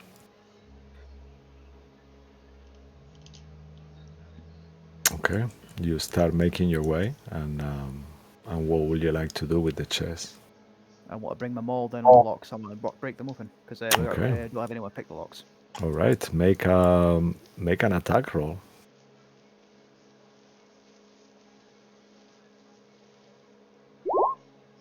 26. Okay, Oh, wow. with a 26, as you hit this trunk with 12 points of damage on the padlock just breaks in and collapses. And in this roll, actually, let's assume that you're gonna do the same on both, right? I was going to open this one first, and then I was going to do the same thing on the other one. I'll just roll for the other one now. Yeah, just two, and then because it's just gonna be easier. So Give I'll me- tell you what is on both. 24. Okay, yeah, that's also with 8 points of damage. You also destroy the other lock. And on the first trunk that you opened, you find a menagerie of things. You see that there is some money, 450 gold pieces, wrapped in a little pouch, like a red pouch. And also there is a cloth made of black silk that seems to be wrapping something. Okay, I call Dorothy and Bryn over. I say, "Okay, hey, come check this, please. It's something in this. There's a black silk cloth. It's got something in it." Mm-hmm. And as they come next to me, I open up to see what's inside the cloth. Okay. As you open it up, make a just a quick check something here. If it's Armor? to see what it is, I'm showing everybody what it is. So Make a nature check, please. I'm showing everybody else. Can we all make it? Yeah, perfect. 3. I have no idea. Ooh, 19. Why do I know? Yeah. Thank God. I For know nothing. Dorothy, Dorothy is a city girl. yeah, for Dorothy and you, it looks like some kind of like rock, but when you look at it closely, Bryn, you realize it's a desiccated heart. I'm just gonna throw up. Make a Constitution saving throw. What's wrong, darling? It's just a rock, isn't it? Not a rock. What is it in? Okay, you and you puke just like a little bit and just hold yourself. Also, can I just say, I'm ill right now, so that was a nicely timed cough. That wasn't actually acting. That was me actually coughing as I was coming off camera. Excellent. Bruce is still asking, "What is it, Bryn? What's the matter? What is it?" No, it's no rock. It's a heart. Please put it down. Huh. Do we? Oh, this is too much for today. Well, just in case it's something that perhaps might be valuable, including this silk cloth. So a black silk cloth. Does that ring any bells for me, by the way? A black, the desecrated heart. Everyone actually who is in the room can make a history check. I'll give you advantage as well because it only happened a few minutes ago in real time. Let's say like around 15 minutes ago. That's what it's been taking you to do this investigation. History? Yeah, history at advantage for the three of you in there. 16. Okay. You aren't sure. Same with you, Bruce. But Dorothy, as you kind of created this connection with Corbala, you actually think maybe this is the heart that she was talking about. She was telling you that they need to resurrect their ally. And based as well on your little knowledge of the arcane, you might think perhaps they need something of her in order to bring her back. And this heart is much bigger. It doesn't look like a human heart. It's much bigger. But it's not. Was it Nidalia? Yeah, Nidalia. All right. Sorry, I cannot fully explain how or why, but I feel like this might be the heart of the Lamia, Nidalia, the friend of Kurvala. I'm not too Lamia. sure though. Well, in that case, it's a Lamia heart. There's a what? Rare monsters. It could be valuable. And I put it in the bag of holding. If it's not Mhm. valuable, I'm going to destroy it because I'm a little bit pissy about that lot. Right, let's see what's in this other chest. All right. And as you open the chest, you find Mazfroth's Mighty Digressions original copy, alongside with the Falling Tejimar, the Dark Hunger, and Castamir's Guide to Gimwazins, alongside with the Wandering Humble Asimar and the Daughters of Graz.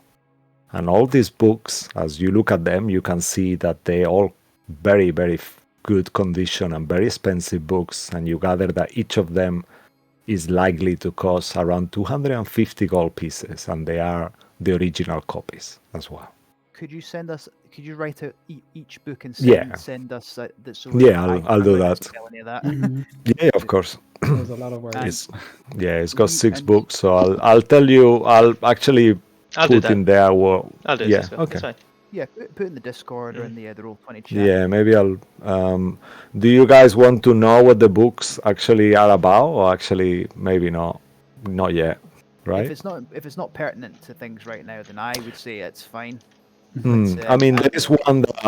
One of them is the title is "The Guide to Gimwazins," so you will perhaps might be interested on that one. Oh, Bruce would be interested in that one specifically. He picks up that Okay. one. Guide to something. Gingwazims. Okay, he pockets that book immediately. Just says, "I hope you don't mind, but I'm interested in this one." Okay. You said the humble Asimar was one? Yeah. Yeah, Wanderings of a humble Asimar. Yeah. yeah. As Bryn like sees a quick glance of it, he'll just kind of instinctually just like take a quick gander at it, not even realizing what he's done, and then look back. Brain, Do we what's up? notice? We notice. Right. Do you? I wonder, DM, we probably noticed that, right? That he's like looking at the book intently. Yeah. Yeah, you do. Okay. Bryn, Yeah, yeah. something interests you in this one? And he holds up to you. I honestly don't know. Could I insight you, please? Or are you okay with that? Yeah. Why brought it up? What are It's you because- trying to? What are you trying to insight him? Just- Nothing. Just inciting why his reaction. That's all. That's all. If Luke doesn't want to do it, then I won't do it. That's fine. Okay, it's with disadvantage because I've got a point of exhaustion. I want to do it too, Oh wow. without any advantage. Yeah. I will say. Oh, Okay. Natural. I will say you can make a persuasion or deception. You don't have to tell us. You secretly do it to the DMs, and if you beat the insight of that 25, you may want to reveal something to either. Okay, so you will reveal to both of them. He's got charisma. What is your charisma actually? Right. Yeah. Yeah. How about Are you proficient even? You could actually get to the 25 maybe. that? No, I don't. No, but it's higher. No, So it's almost more. there. Okay, so Yeah. Honestly, why don't you whisper what you want to Dorothy? yeah. Okay. How do I whisper? Bruce, when you look at him, he just shakes it off. You know, he looks at the book and then he says nothing. It's like actually, you have you're able to. I'll message you on Discord, David. okie doke. All right, Bruce is. If he doesn't tell him, Bruce is not going to pry. The only reason I brought up is because I remember a while ago, Bruce had noted he had violet eyes, which he thought was unusual. But that was really it. Okay, so we've got these books. Well, yeah, I'm not sure. No books on resurrection, really, so nothing of immediate help, I don't think. Oh, I know, but I think that would we know these are valuable? Yeah, based Okay. on because you went to the Amberdoon store and you saw the quality of these books and stuff like that. So I will say by now you will know that they are look very expensive books. Now, Dorothy, I think these books are valuable. Look, they're in good condition, and this lot were making copies of expensive books just to sell them off as the real thing. Hmm. So I definitely think it's a good idea to take them, but I just wouldn't read them now, is what I meant. I look, I haven't read Toad Folk, but I struggle with reading. I can read out. I can read these. I can read the titles, but a lot of the time, anything longer than that, the words just kind of blend together. I struggle with it. That's So, okay. If you're I'm not. if you're interested in a certain topic, we can try to figure it out together. I would appreciate Another that. time, though. Yeah, exactly. I'm not reading them right now. We're going to do it on my own. Anyway, and he passes the wanderings of a humble Azamar to Bryn. He pockets the rest of them into the bag of holding. I'd like to keep this one, considering those little bastards need to kill me a few times. Oh God, we should get out of here. Yeah. We've got Anything money. else? I Is there just look anything else? around. Okay, as you looking around, you don't seem to see anything else of value here. Just those books and the trunks. I mean, the trunk itself looks like it might cost a little, but not worth for you to take it. That's for sure. It's too hard to carry. Couldn't drag this. Right. Listen, I think we need to get to town fast as possible and find cleric of some kind. We've got some Yeah. information out. Let's go.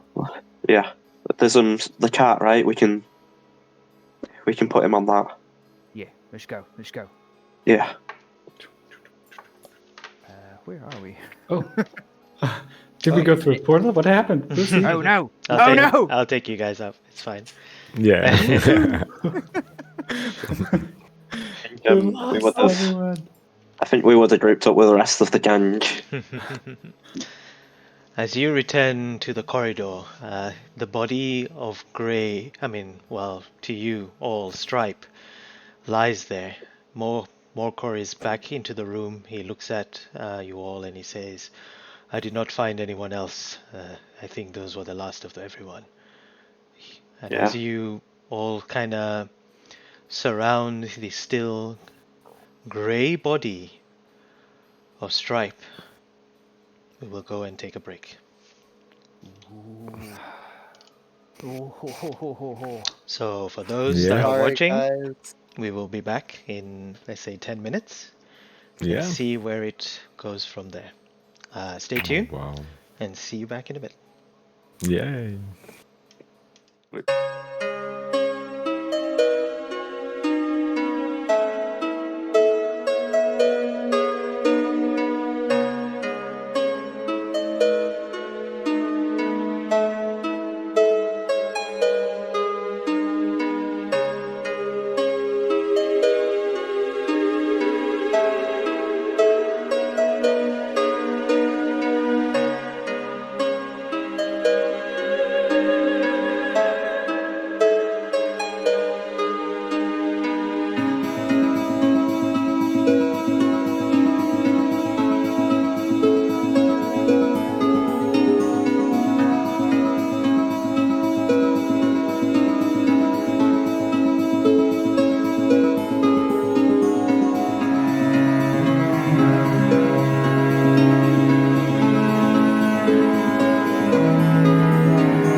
Alrighty, welcome back to the sealed pages of Verglas, where as the guys proceed and are doing their things in the Amberdune hideout still, Gray, you are somewhere completely different. As you look around you, you see that the sky is red, like almost like blood. The whole terrain is jagged with edges and peaks of black mountains that dominate the whole place. And as you look around, you also see a river that seems to be carrying some kind of red liquid and is flowing very close to you. And you are there. There is full silence despite how horrendous this place looks. There is not a one sound that you can hear. It's completely silent, quiet, and very, very warm. Like the weather itself is suffocating you as you breathe in. You feel the heat of the air. What do you do? What? Wasn't I? I just.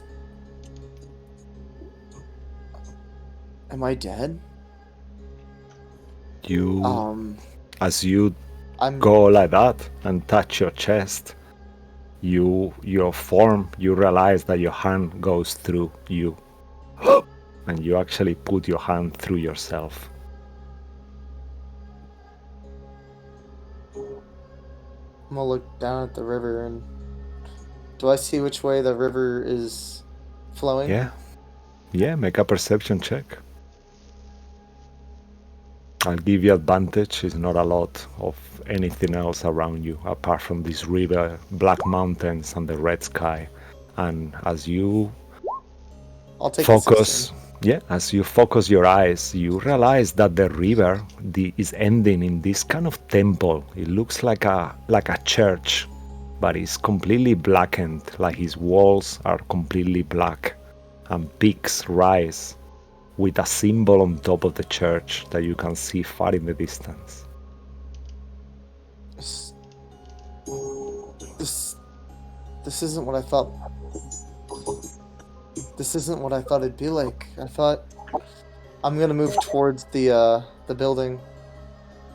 Okay, you start walking slowly through the building, and as you are walking where before the sound of your sleepers used to dominate the noise, you realize that your steps are not making any noise at all, and you're just moving almost like without moving your feet.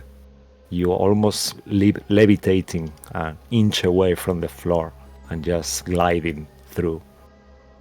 And when you get close to the temple, on the peak of it, you, on the gables, right on the corner, you see that there is a round symbol with, seems to be like some kind of a star, and each peak of the star is a different color. There is a red, a blue, a green, a black, and a yellow.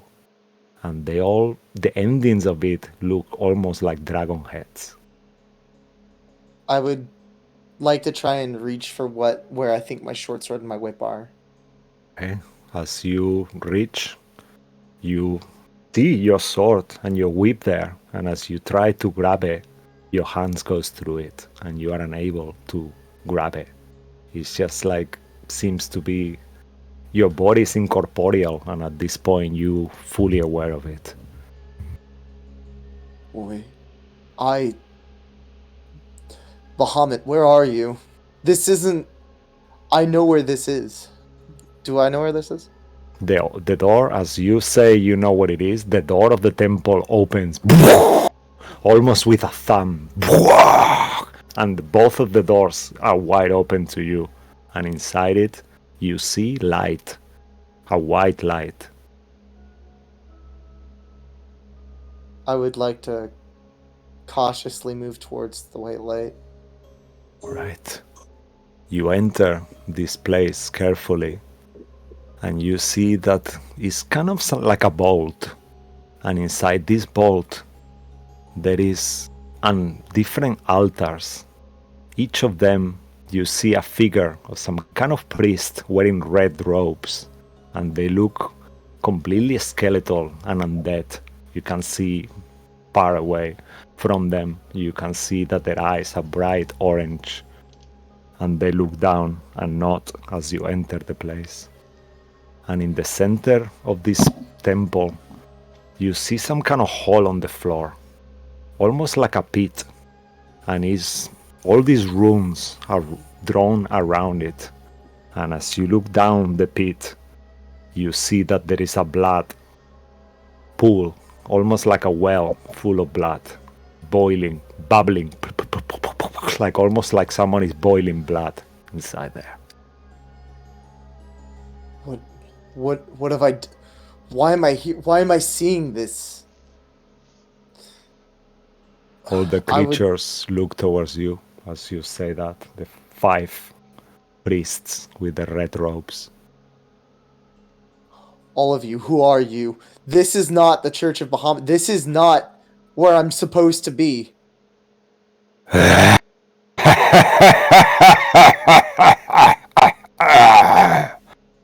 Of course it's not. And from the cloud of smoke that permeates the back of the church, you see one black head of a dragon, the biggest dragon head you've ever seen, moves closer, comes out of the smoke, following by a blue one, and a green, and a red, and a white. And at this point you realize these 5 heads, all talking at once, unison says, "Of course, this is my house. Welcome. Lay in front of me and genuflex to your true one and only God." You are not my God. Bahamut will save me. My brother is dead, and so are you. That's impossible. Bahamut cannot die, especially by something as evil as you. He is dead in here. Kneel, and I will grant you your desire.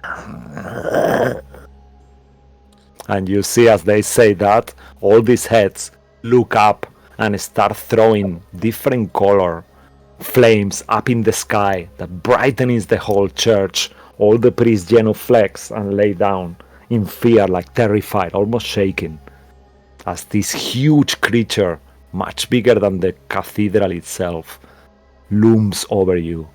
And as we do this, we cut back to the others. Well, I'll leave it to you. As you all stand around the body of Grey, you realize that even though the short time that you have been with him, he has made a great impact in the way he is and the way he has portrayed himself to you all, especially towards Morcor. When you see standing there, Morcor kind of looking at him, there is no expression on Morcor's face. There's no tear, no nothing like that. He's just looking at the still body. But as you all look at the body, I need you all to make a perception check, please.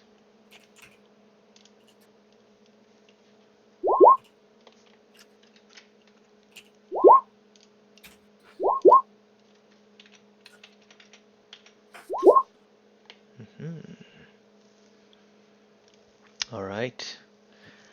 So, I'm missing one person. Who am I missing? Oh, Morcor, obviously. Morcor. He's not here. All right. You see Morcor's expression kind of almost frown not in the sense of confusion, but recognition. And so does Dorothy and Bryn. You both begin to see that his body armor that he wears, and the cape has some sort of symbol on it. I would now like everyone to make religion check, but those Dorothy and Bryn, please make it with advantage.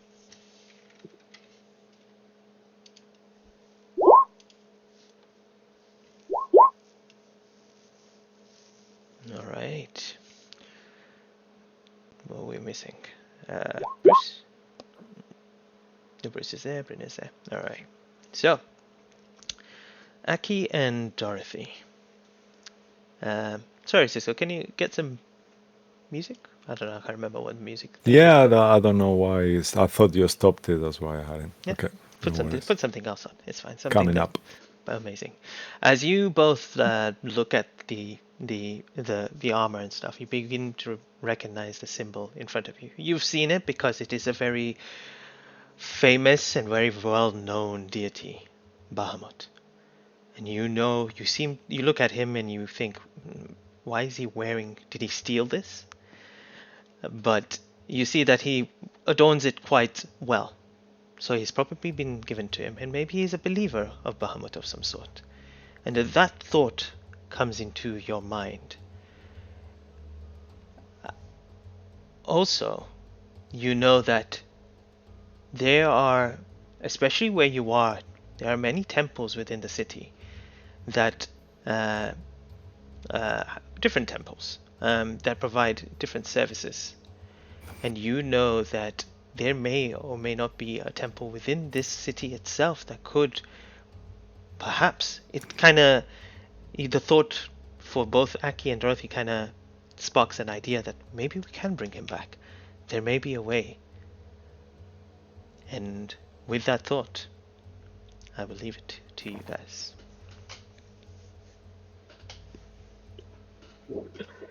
We are trying to fix this, right? We're going to fix this. I think we should. It's our fault he's with us. He bled The, with us. the symbol on his back. The symbol on his back is Bahamut, right? Mm-hmm. If we I don't think I could look at it. if we're trying to fix this, we should probably go to a temple that follows that. God. Follows that god. That must be our best chance. That would be where we find him. Yeah, hopefully we can have some much needed respite as well while I just don't know how long these sort of spells take. Is that our plan? Get to this temple of Bahamut? I don't know what it is. I don't know where it is. I don't know what it is. I don't know what Bahamut is. You think it's a god? You say it's a god? Draconic god. Must be. All right. Mm-hmm. Oh, well, let's go. Bryn, help me carry him, please. Yes, yeah. I'm pretty tired. Yeah. We can take him to the cart. These guys aren't using it anymore. Let's go. Moko, you're on board. Yes? Yes, if we can heal him and bring him back, that would be good. He was helpful to me. We think so too. All right, let's go. All right. You step outside and you do see the cart there. Oh, are you talking about the cart that you guys own? No, the one that Yeah, is outside you the see. Because Yeah. Yeah, okay. you see there is a card. Sorry, Mo, I'll just jump in just quickly, just to make sure that you guys don't miss that. You see that there is a card held by a old-looking donkey. So you place his body on there, and I guess whoever wants to do an animal handling check to kind of skid the donkey to kind of get it moving. I can do it. I would help. Yeah. I will help Dorothy. Okay, with advantage, please. I'm Oh no, sorry. If you guys don't, you Unless you gotta go feel for it. more strongly about it. No, it's just I'm looking at my stats and I'm like I actually have a +3 in it for some reason. I don't know why. Well, let me tell you, I even have a +4. So Ooh. No. You go No. for it. Go for it. Okay. Come on, donkey. Time to move. Come on, old timer. Ooh. All right. You begin to slowly make this donkey move, and the cart begins to stroll through the city. You kind of taking him through because you look around and you realize you're in kind of the very poor area within the city itself and the lower district, and perhaps there may not be the churches or temples that you are looking for in this area. However, you do see a lot of people around walking about. You see a drunken person who's kind of just stumbling along. He starts kind of singing, and he's singing, and you see other respectable people kind of moving around, people that live in the area and stuff like that. How are you going to acquire the information of what you are looking for? I'll just start walking up to people and just asking as quickly as we can and as quickly as I can, and moving on if they don't seem to know. Okay, make a make a persuasion check. You I begin want to help him. I want to say do the same thing. Give him Persuade. advantage if possible. No problem. I'd like to take like a look at the skyline, see if I can see any like spires or something that kind of say like, oh, there's a big religious building that way or this way and all that. Yeah, make a perception check from you. I'll have a look around for those spires as well, obviously with my disadvantage. I don't see anything. I got an 8. No problem. 11. Well, as you kind of sitting on the cart and looking around, it's too dark right now, and there are no there are lights within the city itself, but nothing too bright to kind of make a silhouette of what you are specifically looking for. However, with Aki and Dorothy stopping people in urgency and getting them to speak about and speaking the name of Bahamut, people begin to hear the word and say, yes, there is a temple just across. Follow the path, much more up, towards the mid-district. Once you get there, you may see acolytes or some sort over there, and the temple is very plain, made of some sort of shine as well, but it's very, very a basic temple. You may find priests in there. And as he points, the gentleman points this out, you guys begin heading there, and you eventually find your way towards the entrance of what seems to be a very simple temple of Bahamut. However, it is quite. Could I get a little scene just before the guys enter in the temple? Yeah, go ahead. Okay. Are you ready, Lucky? All right. The camera moves back in this temple, like I described before. Smoke, boiling blood, all these priests. They are looking at you, and Bahamut is not here. And as you look up, you see the 5 dragon heads of Tiamat, that at this point you know who it is. And she's waiting for your response as she says, "Bow to me now, or you will burn on the 7 hells for eternity. Do you think these people, they don't know you? You will not have a second chance."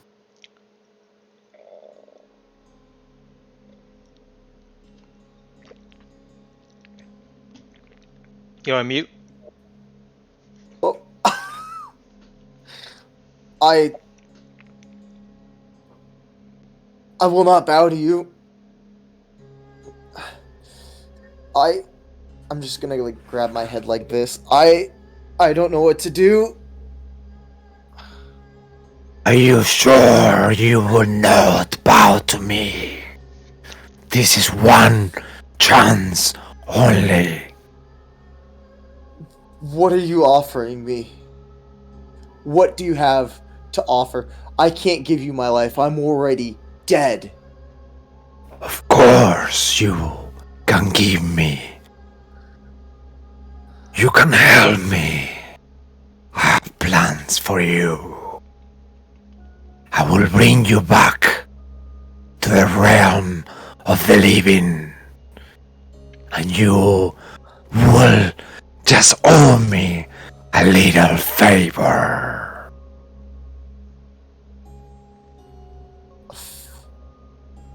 A favor? Yeah. Cheap price for a life that was taken away from you too early. And you see the other heads start moving like kind of like almost in anger as the white head speaks to you.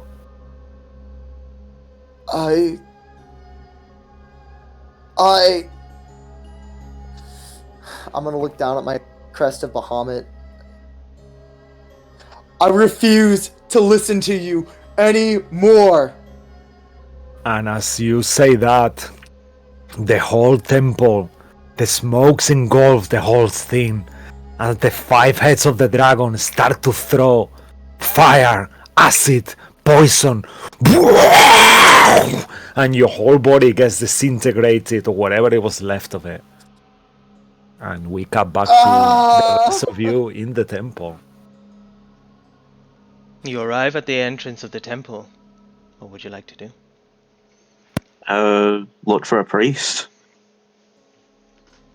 You see a few people inside walking around. They don't notice you as of yet. There is a massive kind of a pool, a very shallow pool in the center, which has got kind of very still water, which reflects the kind of light above, and the moon as well, the full moon. They are walking around gently, just speaking to people that are within there. I'd shout at them and say, "Attention! We are in urgent matters. We have a follower of Bahamut and would like your assistance because he is in great peril, to be exact, over the brink of death." You see one of the priests kind of get one of the priest's attention. He looks over and begins coming close to you. Yes, what is the matter? You said This lovely young man has been with us on our journey, and we are not ready to part ways just now. But he has left this realm, as you can see, and we thought maybe you, as acolytes and servers of Bahamut, can help him. And I show the emblem or insignia of Bahamut on his grace/stripes person. Yes, this one is blessed by the Justifier. Please bring his body inside, and we will see what we can do. Thank you. Fix him. And as well as you take this holy symbol out of Bahamut, you realize it's glowing almost like in an unusual way, almost like it's flickering. Do we all see that? Yep. Especially Dorothy. And Aki, sorry, I was going to say Aki would just scoop him up in both arms and just start following as quickly as we can. When it glows, Bruce turns to Bryn, being our religious message. Should I be doing that? I honestly don't know. I also turn to the priest and say, "Look, this emblem, it's glowing. Maybe that means something. Every information helps, right?" Death is not the final passage of those who believe in Bahamut. They are tested in the hereafter as well. Perhaps this is a symbol of his loyalty to the almighty Bahamut. Right. Please. That's good, right? Well, I don't know, but listen, loyalty can be bought. We've got money. We're not expecting anything services for free. True. The cost of it will be quite expensive. This is not something for the church itself, but for the material that is required to create this. We will do this for our brethren here, as he is part of the church. We will provide some of the material, but we will still require the cost. Of course. Do you have the coin to provide? I don't know anything about this sort of magic and spells. I've got 550 gold on me. I've got some expensive books. You just see it, and I pull out the bag of holding, and I take out 5 of the books. Just coin. We just require coin. We do not dwell with the objects and material that we would need to get money. Well, how much coin? What does a life cost in your temple? This is not an easy process, but the components for this would probably sum up to 400 gold pieces. 400. Oh, here. He just pulls out 400 gold, and he just sort of like puts it in a sack and just take it. He kind of sees it, gives it to one of his acolytes. We will prepare the ritual to bring him back. However, I must warn you that this spell that we will cast will make him bring him back not in a state that he will be he will not be fully recovered, and he will require long periods of rest to come back to his normal state. It is the best that we can do. That's Yeah. what I could have hoped for. Listen, Yeah. We will look after him. Very well. You may leave him with us for an hour, and when you return, we hope that he will be returned to the material place once again. Sure. Thank you. And you Hands see, it over. you see, they take the body of Gray, to you guys, Stripe, inside, taking your gold, and from all you know, they are performing the ritual, and you are left alone in the courtyard of the Bahamut temple. Bruce finds like a bench or something. If it's not a bench, he just sort of collapses to the floor, leaning his back on the wall. So, and while he's resting there, he's glaring at Morkur. What is it? No. Who am I speaking to? Two more. Yeah. Okay. Go on, Or you can play more. Yeah. Go ahead. Okay. What were you looking at? He says something to you in Dwarvish, and I looked up a translator. Zanod of Krog. Oh, I want to know what he said. I speak Dwarvish. Yeah. Calls him a stone-headed bastard.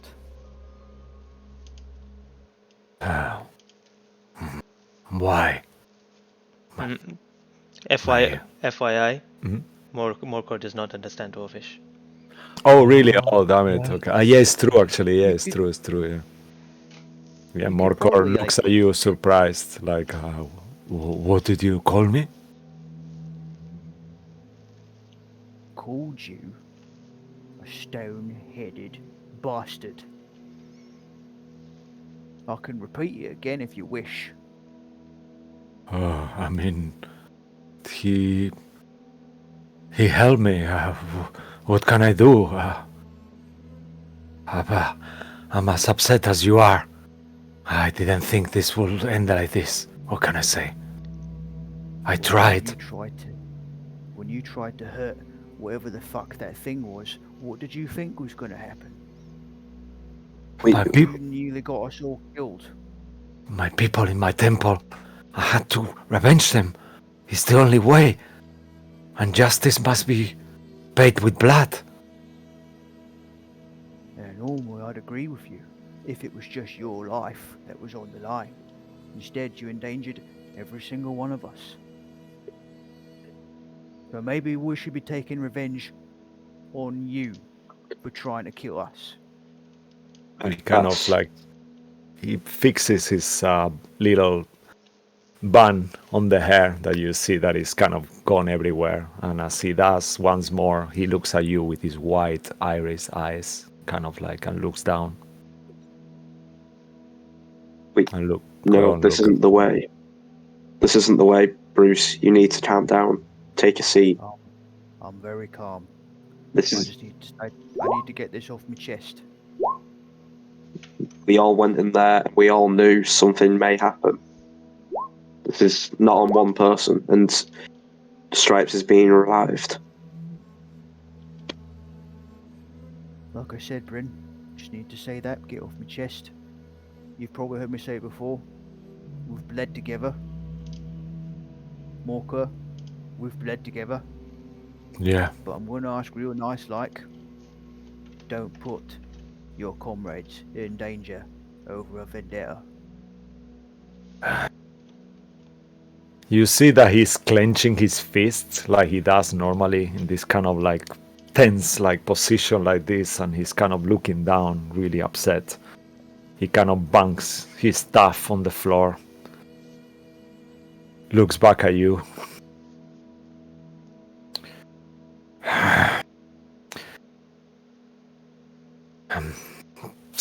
And you see that he means to say I'm sorry, but these words just don't come out of his mouth. Bruce will stand up. He'll walk towards him, he'll sit down next to him, and he'll put a hand on his shoulder. I get it. I do. And he doesn't say anything else.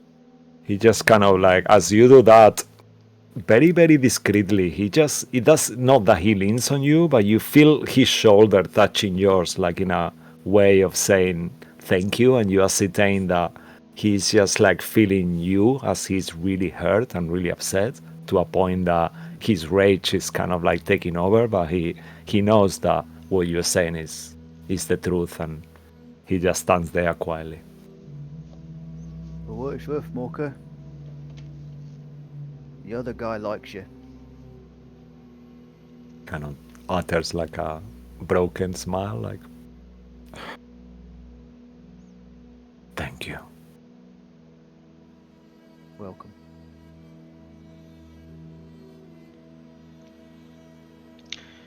As you all sit there, do you all wait for an hour, or you can use this opportunity and time to do whatever you wanted to do within the city as well? I was gonna try and take a short rest there. I would too. All right. Sorry, me too, but also I would try to change the silence with just a little bit of humming to kind of break the silence a bit. Humming to myself, but also a little bit to the group, just to have like some sort of ambient sound in the background. And that will be a song of rest also. So if anyone uses a hit die to recover, they get 1d6 added onto that. Make a fate roll, Dorothy. Oh no, it's gonna sound like a dog's barking. Should I roll them now? Because it turns out I can roll them on D&D Beyond now. I didn't know that. Yeah, it's a new fee actually. They change it now. Yeah, it's a bit funny. Cool. But I'm gonna wait to roll the D6 or wherever it was though. Yeah. high or low. For the, Ooh, I 8. say hi. I was about to say for hit dice, Fuck. for restoration, it's you add your Constitution modifier as well. That's correct. Yeah. As you start, as you going like around a few minutes singing, this green dragonborn woman that is there praying in one of the pews, look at you. Could you keep it down? Can you not see that this is a place of prayer? That song sounds unholy. As with your natural one. Unholy. I mean, I was just humming, but I'll just. Upon hearing that, Bruce joins in the humming as well, and quite loudly as well. This woman just like compose herself. She's got like dreadlocks, like all this kind of like unusual looking hair, and she just fixes her hair, looks at you. It's a shame, and she just walks off like of the church, outraged. Get. Pay her no mind. As you all solemnly just wait there, time passes by. You fix up your wound and bandage up from the Sorry, do we actually get the sponge of rest, by the way? Yes, you do. Alright, okay. Yeah. It's 2d6, right? 1d6. Yeah. So if you are going to spend a Right, hit die, cheers. roll an extra d6 to that as well. Oh, is it per Yeah, die? cool. No, it's not per die. It's just No. once. Yeah. Alright, cool. During all of that, if Aki gets the chance, he would thank Dorothy for what he considers saving his life this afternoon or this evening, and looking to Bryn happens to the best of us. I'd kind of look away in shame. Just glad you're alive, mate. You could say it was even though it was a little bit unlucky, it turned out well in the end, or team effort, you could say, right? I wouldn't have gotten through to Aki, I don't think. So at least we got our friend back up on his feet.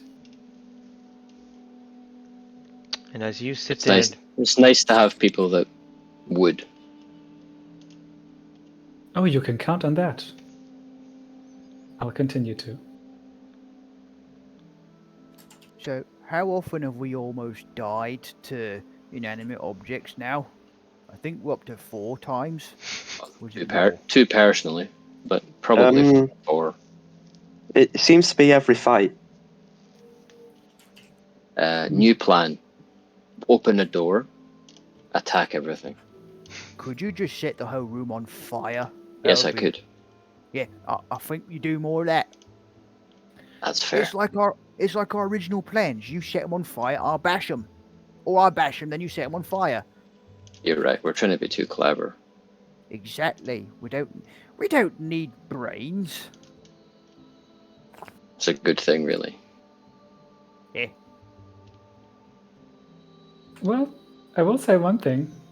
It's good that we didn't burn down the trunks we found down the stairs. Because the books, they're worth some money. And also, maybe Candlekeep would be interested in the original copies of those books. Have I seen the book? Aki hasn't seen the books yet, I don't think, except when they were flashing around when Bruce was pulling them out. Hang on, I'll show you them. And he takes them all out and he shows you all the books. And he kind of holds on to the one about the guide to the Gengwazims. He says, "Oh, those are the things that were sucking the life out of me. I can't believe how much they hurt me in that last fight. I'd like to learn a bit more about them. When I'm done there. Oh, by the way, that reminds me. Bringing them a Candlekeep. I know exactly who might appreciate these books if we can get down to her." Ah, my thoughts exactly. We could visit number 2 again as well. I like that. True. I'm not sure I follow, boys. We're trying to make a friend. It was that little expedition that you had? That's right. That's Fair absolutely enough. right. And well, you're welcome to join us. Hopefully, number 2 will be willing to let us pass. I mean, we can show him some. I'm sure he'll let us pass. Looks at the hard camera.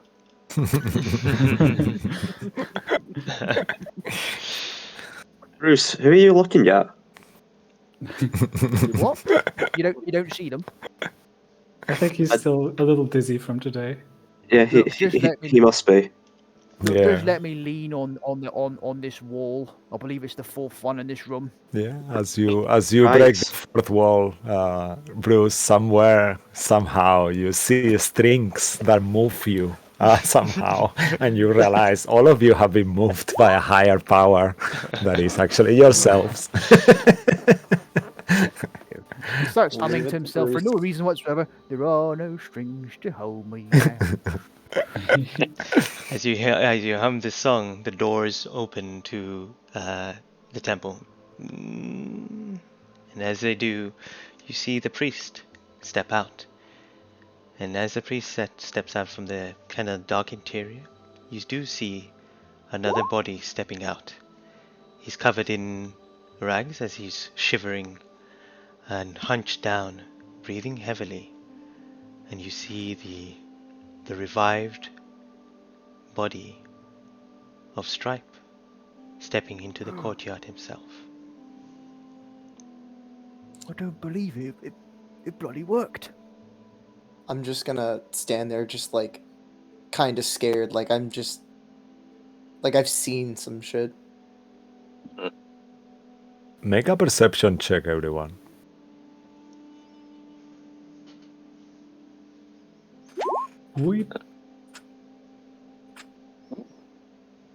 Wow, leave it to Dorothy. She catches everything. Just not the feather. Yeah. That's right, I still haven't noticed, I don't think. Oh wow. Where was that nat 20 when I needed it? Yeah. You don't know that we don't. All of you look at him, and everything seems good, apart from his demeanor looks very tired and he looks very run down. But you, Bryn, you notice that on the back here, on the palm of his hand, you see some kind of weird symbol that looks like a star with 5 heads on it. And it's been like burned, almost like a seal. I'm gonna ask the priest. Did you do that to him? No. That is probably what I said before, that he was going through some sort of ordeal in the hereafter. It is a scar, a symbol of what he has faced. I cannot tell you what this is. Only if he remembers, he may be able to tell you. Gray, make a Thank you for your wisdom. work. Gray, make a wisdom saving throw, Gray. Oh. Let's see if you Yeah, because these remember. have gone so great for me. Let's see how much memory you Oh, have. 17. Where was this when I was fighting the Werejackal? All right. Yeah, the DC was 16. You remember what happened. I kind of wish I didn't. I think Aki kind of slowly walks forward the way that you would if you were approaching a horse or something, just very obviously coming towards you slowly, not going to be a surprise, and pulls out whatever rations he can find in his pockets, and I'm just gonna stand there shaking, staring at my hand.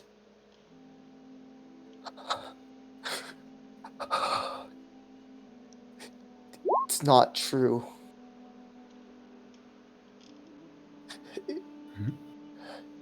It will never be true. what is not true? I'm gonna grab Aki.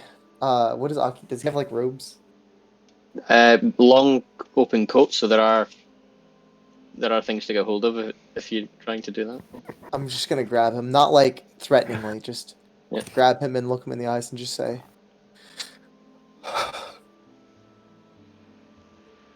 "Why couldn't you guys just leave me dead? Bahamut's not here anymore. Tiamat, I saw. And I'm just gonna like let go and bury my head into his shoulder. Perhaps it may be not a right time to ask him these questions. Clearly he has been through an ordeal. Let him rest. He needs to rest his mind and his soul. Yes, I think that's about right. I take out the Does little. Aki recognize the name Tiamat and know anything about? Make a religion check. Could we all do that? Let's say that you have Let's advantage, Aki, just because you are a dragonborn. It's very likely Yeah. in your Okay. lifetime. Whoever wants to do it as well. Yeah. Wow. Well, I'll take the first one.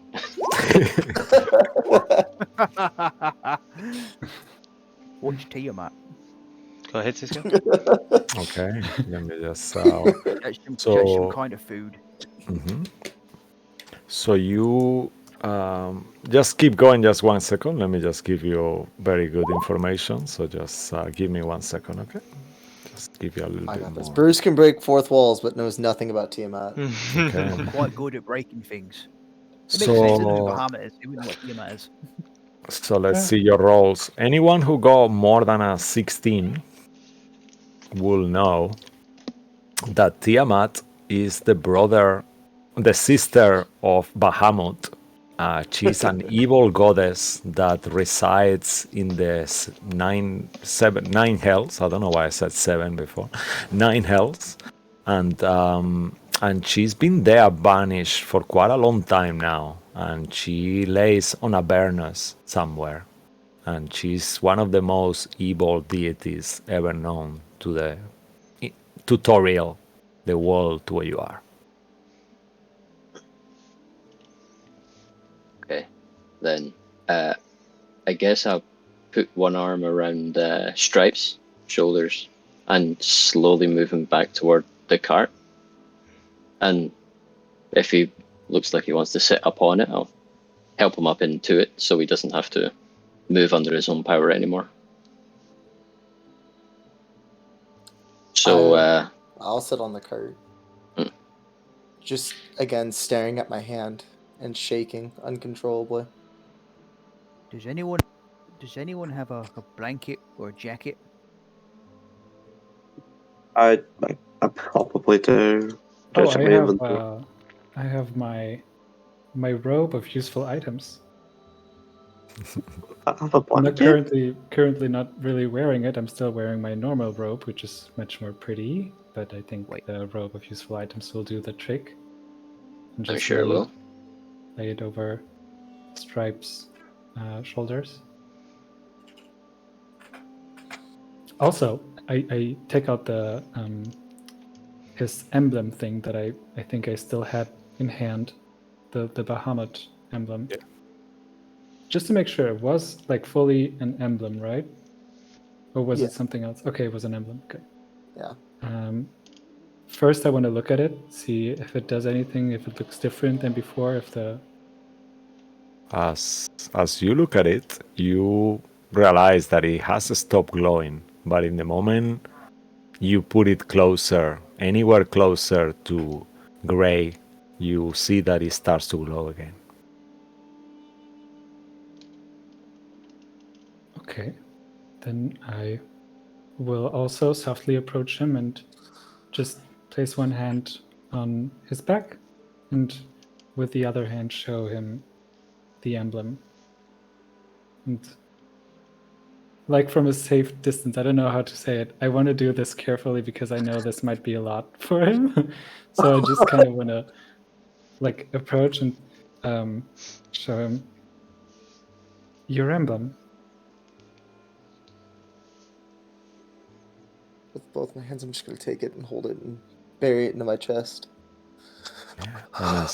And as you do and hold it, you feel this sense of goodness, of achievement.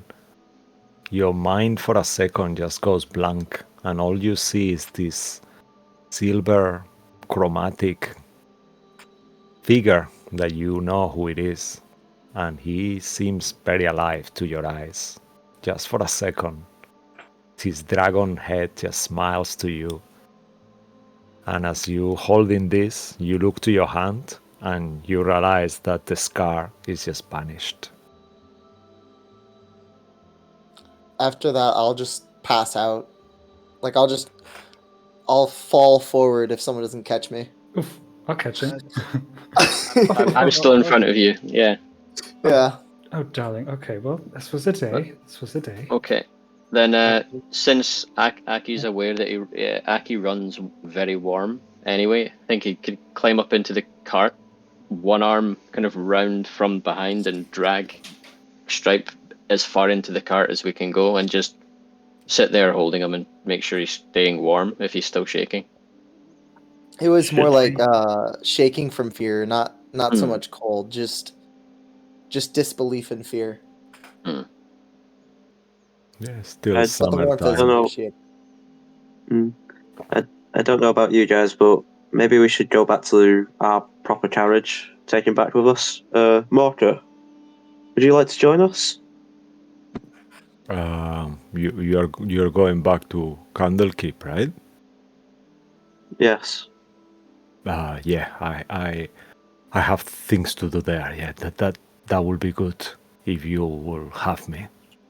And he looks to Oh, Gray. of course. Oh, are you okay, brother? And he kind of just puts, as you are there, half unconscious, Gray. Morkers looks at you and says, "You're gonna be okay."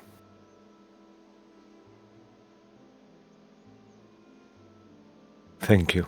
With And this. he kind of goes in the cart. And at this point, the cart that you have is kind of open. And as you look to the sky, you see that there is a few summer storm clouds gathering, and it's gonna be raining quite soon. You can ascertain that. And as you look up the sky, a few droplets start to fall, like big droplets, until it's like a thin rain happening at the moment, a summer rain. It's still very warm, but this rain seems to wash away your sadness a little bit. And it feels refreshing in a way as all this muck from the house starts to cleans off with this rain. Let's get back to the car. Head back to Candlekeep. I'll take the first watch job. You all rest. I could do with Immediately? I could But- do with a bit of a sleep. Is Yeah. there anything else to do? Maybe we can rest in an inn for the night, and then Okay, if that works. You are aware that when you left on the stable where you left your carriage is also some kind of inn that you could potentially rest if you wished. Shall we go to that inn where we left our carriage? Maybe we give this old mule, and he gets a pat on the back of the donkey. Maybe a decent home away from monsters. The Okay, donkey, sounds good. the donkey looks at you as you pat it and kind of like make like a horse's sound and Yeah, we'll get you a better home. We should Yeah, let's- do one good deed a day, and well, given that donkey should be it. You begin making your Okay. way down with the unconscious body of Stripe in the back of the cart. The rain dropping. You see a lot of people around begin to put their cloaks and hoods over to stop the rain. And the streets from a bustling, eventful city starts to quiet down as people begin to look for shelter for the night. As you arrive to where the stable is, where you can also find lodging. yeah, you realize that there is a symbol on the inn that it says the sow kettle, the sow kettle. Oh, that's an interesting name for an inn. Yeah. You Okay. you put the donkey and the other cart next to the other one, and you do see your cart there as well, the one that was provided by Candlekeep as well, still there. And you all begin to step inside to look for lodging. However, Dorothy, just before you kind of step inside and into this lodging area, you notice something. The rain is falling around you, and you're the last person to kind of step inside into this building, and you turn around and you see something. And you see someone wearing a cloak, but you recognize the dark skin. And you also recognize it to be a blue skin.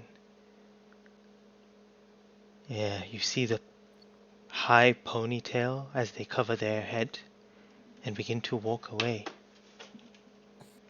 And then it utters out of your mouth without knowingly, "Destiny." And that's where we will leave today's session. Wow. Wow. Oh my goodness me. Ooh, we're getting into some Dorothy stuff now. I don't even know what's Um, happening. What a session. What a session. Yeah, what a session. Yeah, If I had a man. hat, I'd tip it all to you. If that's the saying. Everyone did amazing. That was bloody Yeah. brilliant.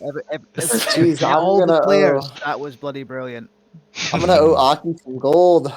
Yeah, that was fucking amazing. Very nice. Everyone, Oh, wow. please take an inspiration. Oh. Great role playing, everything as well. Yeah. Also, just to let you guys know, you're all level 3. Yes! Woo! Level Now three. that. Level 3. Um, Level Level 3. 3. Can we count Running that as a long action. rest as well? You will, yes. Is Yeah. that gonna be our long rest? It will be your You long said? rest. Well, obviously, when we Right, do right. start next session, it will be from that moment. But we'll see where that kind of takes through. But yeah, you will definitely, hopefully, get a long rest from this session. Should If we it's not our roll long hit die rest, here? You can Yeah. you can roll hit die now if you want to. Yeah. Oh, why not? wait, here, you gain another inspiration if you roll your die, even if you get a 1. Oh, yeah. Yeah. I mean, do you want yeah. to Level 2 risk your rogue. hit points to the roll of one die? That's the question you should all ask yourselves before you rushed. You could roll a 1 and get 2 hit points. I'll do it. I'll do it. Yeah, I want to roll Can I either way. can I'll I risk ask it. can I ask publicly, since we're all going to be at maximum hit points Sure. after the long rest? Yeah. What number of hit points has everybody actually got currently? How well is everybody rolling? Or is this going as poorly for you as it is for me? I'm at 21. Okay. I have 22 currently. I have a question. I put my character, so my rogue's level 2, fighter 1, but that bumped my health up to 19, even though I have it set to manual. Is that supposed to happen? I mean, if you your want to roll constitution it, modifier per level. Will Oh, bump. okay. yeah. So that's why it went up by. It's set That at math's 22, okay. automatic on D&D Beyond. Yeah, Oh, if you... I accidentally rolled D8. Sorry. What do I have? All right. Who are we rolling? mindset. I have to roll. I rolled an 8. Amazing. Above average as well. Pretty good. Very good. Anyone else? Who else is rolling? I would like to roll, but mine says 2d8 plus 1d10. So you took can another roll. rogue, right? So, yes. Yeah. So It's you D8. will be D8. D8 as well, yeah. I'm So at 32 roll hit 1d8. points. Dorothy, you get Ooh. 8 plus your con modifier. So Nice. you, what is Nice. You Max? You I fucking... think 3. that? Yeah, so you get 11 HP. Wow. Hell Wow, yeah. And amazing. an You guys are inspiration. rocking. Anyone else? Sorry, I don't want to sound like an idiot. So just roll 1d8, you said? Yes, please. Yeah. Yeah. Okay. I'm sorry. I've never done this in campaigns before. Wow, amazing. Plus your con nice, modifier? man. The con modifier is already added, right? No. No. It is, no. it is in D&D Beyond that will have done it if you said you're level 3 already. You just Yeah. enter what you roll. Oh, and it yeah. adds it for you. Mm. Yeah. Right, alright. so Yeah. sorcerers roll D6s. I Yeah, believe so. unfortunately. Yes, I think so. Yeah. 8. Oh. I have leveled up. I will send Cisco and Mo the sheet. Please. Yeah, if you 31 can, HP. later on, you can, if everyone is okay, to just pop it back there for on our little group. Thank you. That's it? Is that there's just Just got one of my favorite just the 3 of spells. you? You're winning this contest. They should not be rolling. Damn it! Shut up. What? They're all so 'Cause good. I know that's why it's good. I'm happy for it, but I want less people to roll because that will be that they agree with my way. Oh, I'm not. I get 10 hit points just by taking the 7+ con modifier, so I'm playing it safe. Okay. fair Yeah, enough. that's my boy. And Aki, are you I'm rolling? not afraid. He's not. Yeah, I'm very afraid. You don't have to. There we go. Oh, nice, man. Very good. Fucking hell. Amazing. And I think you had a +4 con modifier, Yeah. right? So +9. Oh, that's pretty good. Fucking hell, amazing. It was very good. Yeah. And Moko will do his role when he comes back, and we'll add Yeah. that on. Also, this means a lot of you will be getting your subclass, meaning your Primal path. your path that you So want to go close. take and stuff like that. so close. Yeah, I mean you get your uncanny your bonus action. You know the uncanny. The, What's it called? how The is it called? Yeah, I was cunning actions. Uncanny Cunning, dodge. cunning actions, no? Yeah, cunning action. yeah. I don't get uncanny dodge yet. Yeah, but still, yeah, that's pretty good. I don't think your thing modifier, your proficiency goes up. Not yet. I think it goes up at level 5 or 6. Or I don't know, one of those. Yeah, I think it's level Must be 4, five. level 5. Yeah, Yeah. close to 3. All right. So yeah, when you guys level up, put those through whatever you guys want to do, and just send us the sheets over so we know what you guys have decided and stuff. Absolutely. Yeah. Amazing. You're gonna say Just in something, Ross? Oh, sorry. I don't know if Ross was speaking or were you speaking? It was No, me. I was just sorry. looking at. I was looking at the meta magic, wondering what the hell I'm supposed to do next. Ooh, Okay, yeah. okay, fair enough. Yeah, that's for you to decide. There is a few options there. Andy, you was gonna say something? Just in case I'm unable to figure out how to share characters, because I'm not doing this in D&D Beyond, I'm doing it straight on the roll 20. Mm. Yeah, yours. I am- Yours. Don't worry. We have yours on roll 20, so we can Oh, just is it? access. Okay, okay. Yeah. Sure. So I'm picking. I've done just the straight 10 hit points. Didn't roll for it. I've gone Path of the Totem Warrior, Ooh, nice. Totem Spirit Bear, because I get hit a lot, and I would like to. Have resistance. I'd like to know if I'm getting hit by everything. I'd like to resist more stuff. So Yeah, Fair that's a enough, good choice. fair Very nice. That's the best one. Yeah, Definitely. I will be a wall of meat. fair enough. Oh yeah. Amazing. Nice. All right. So for those people, we'll just sign off from the stream. Thank you for watching.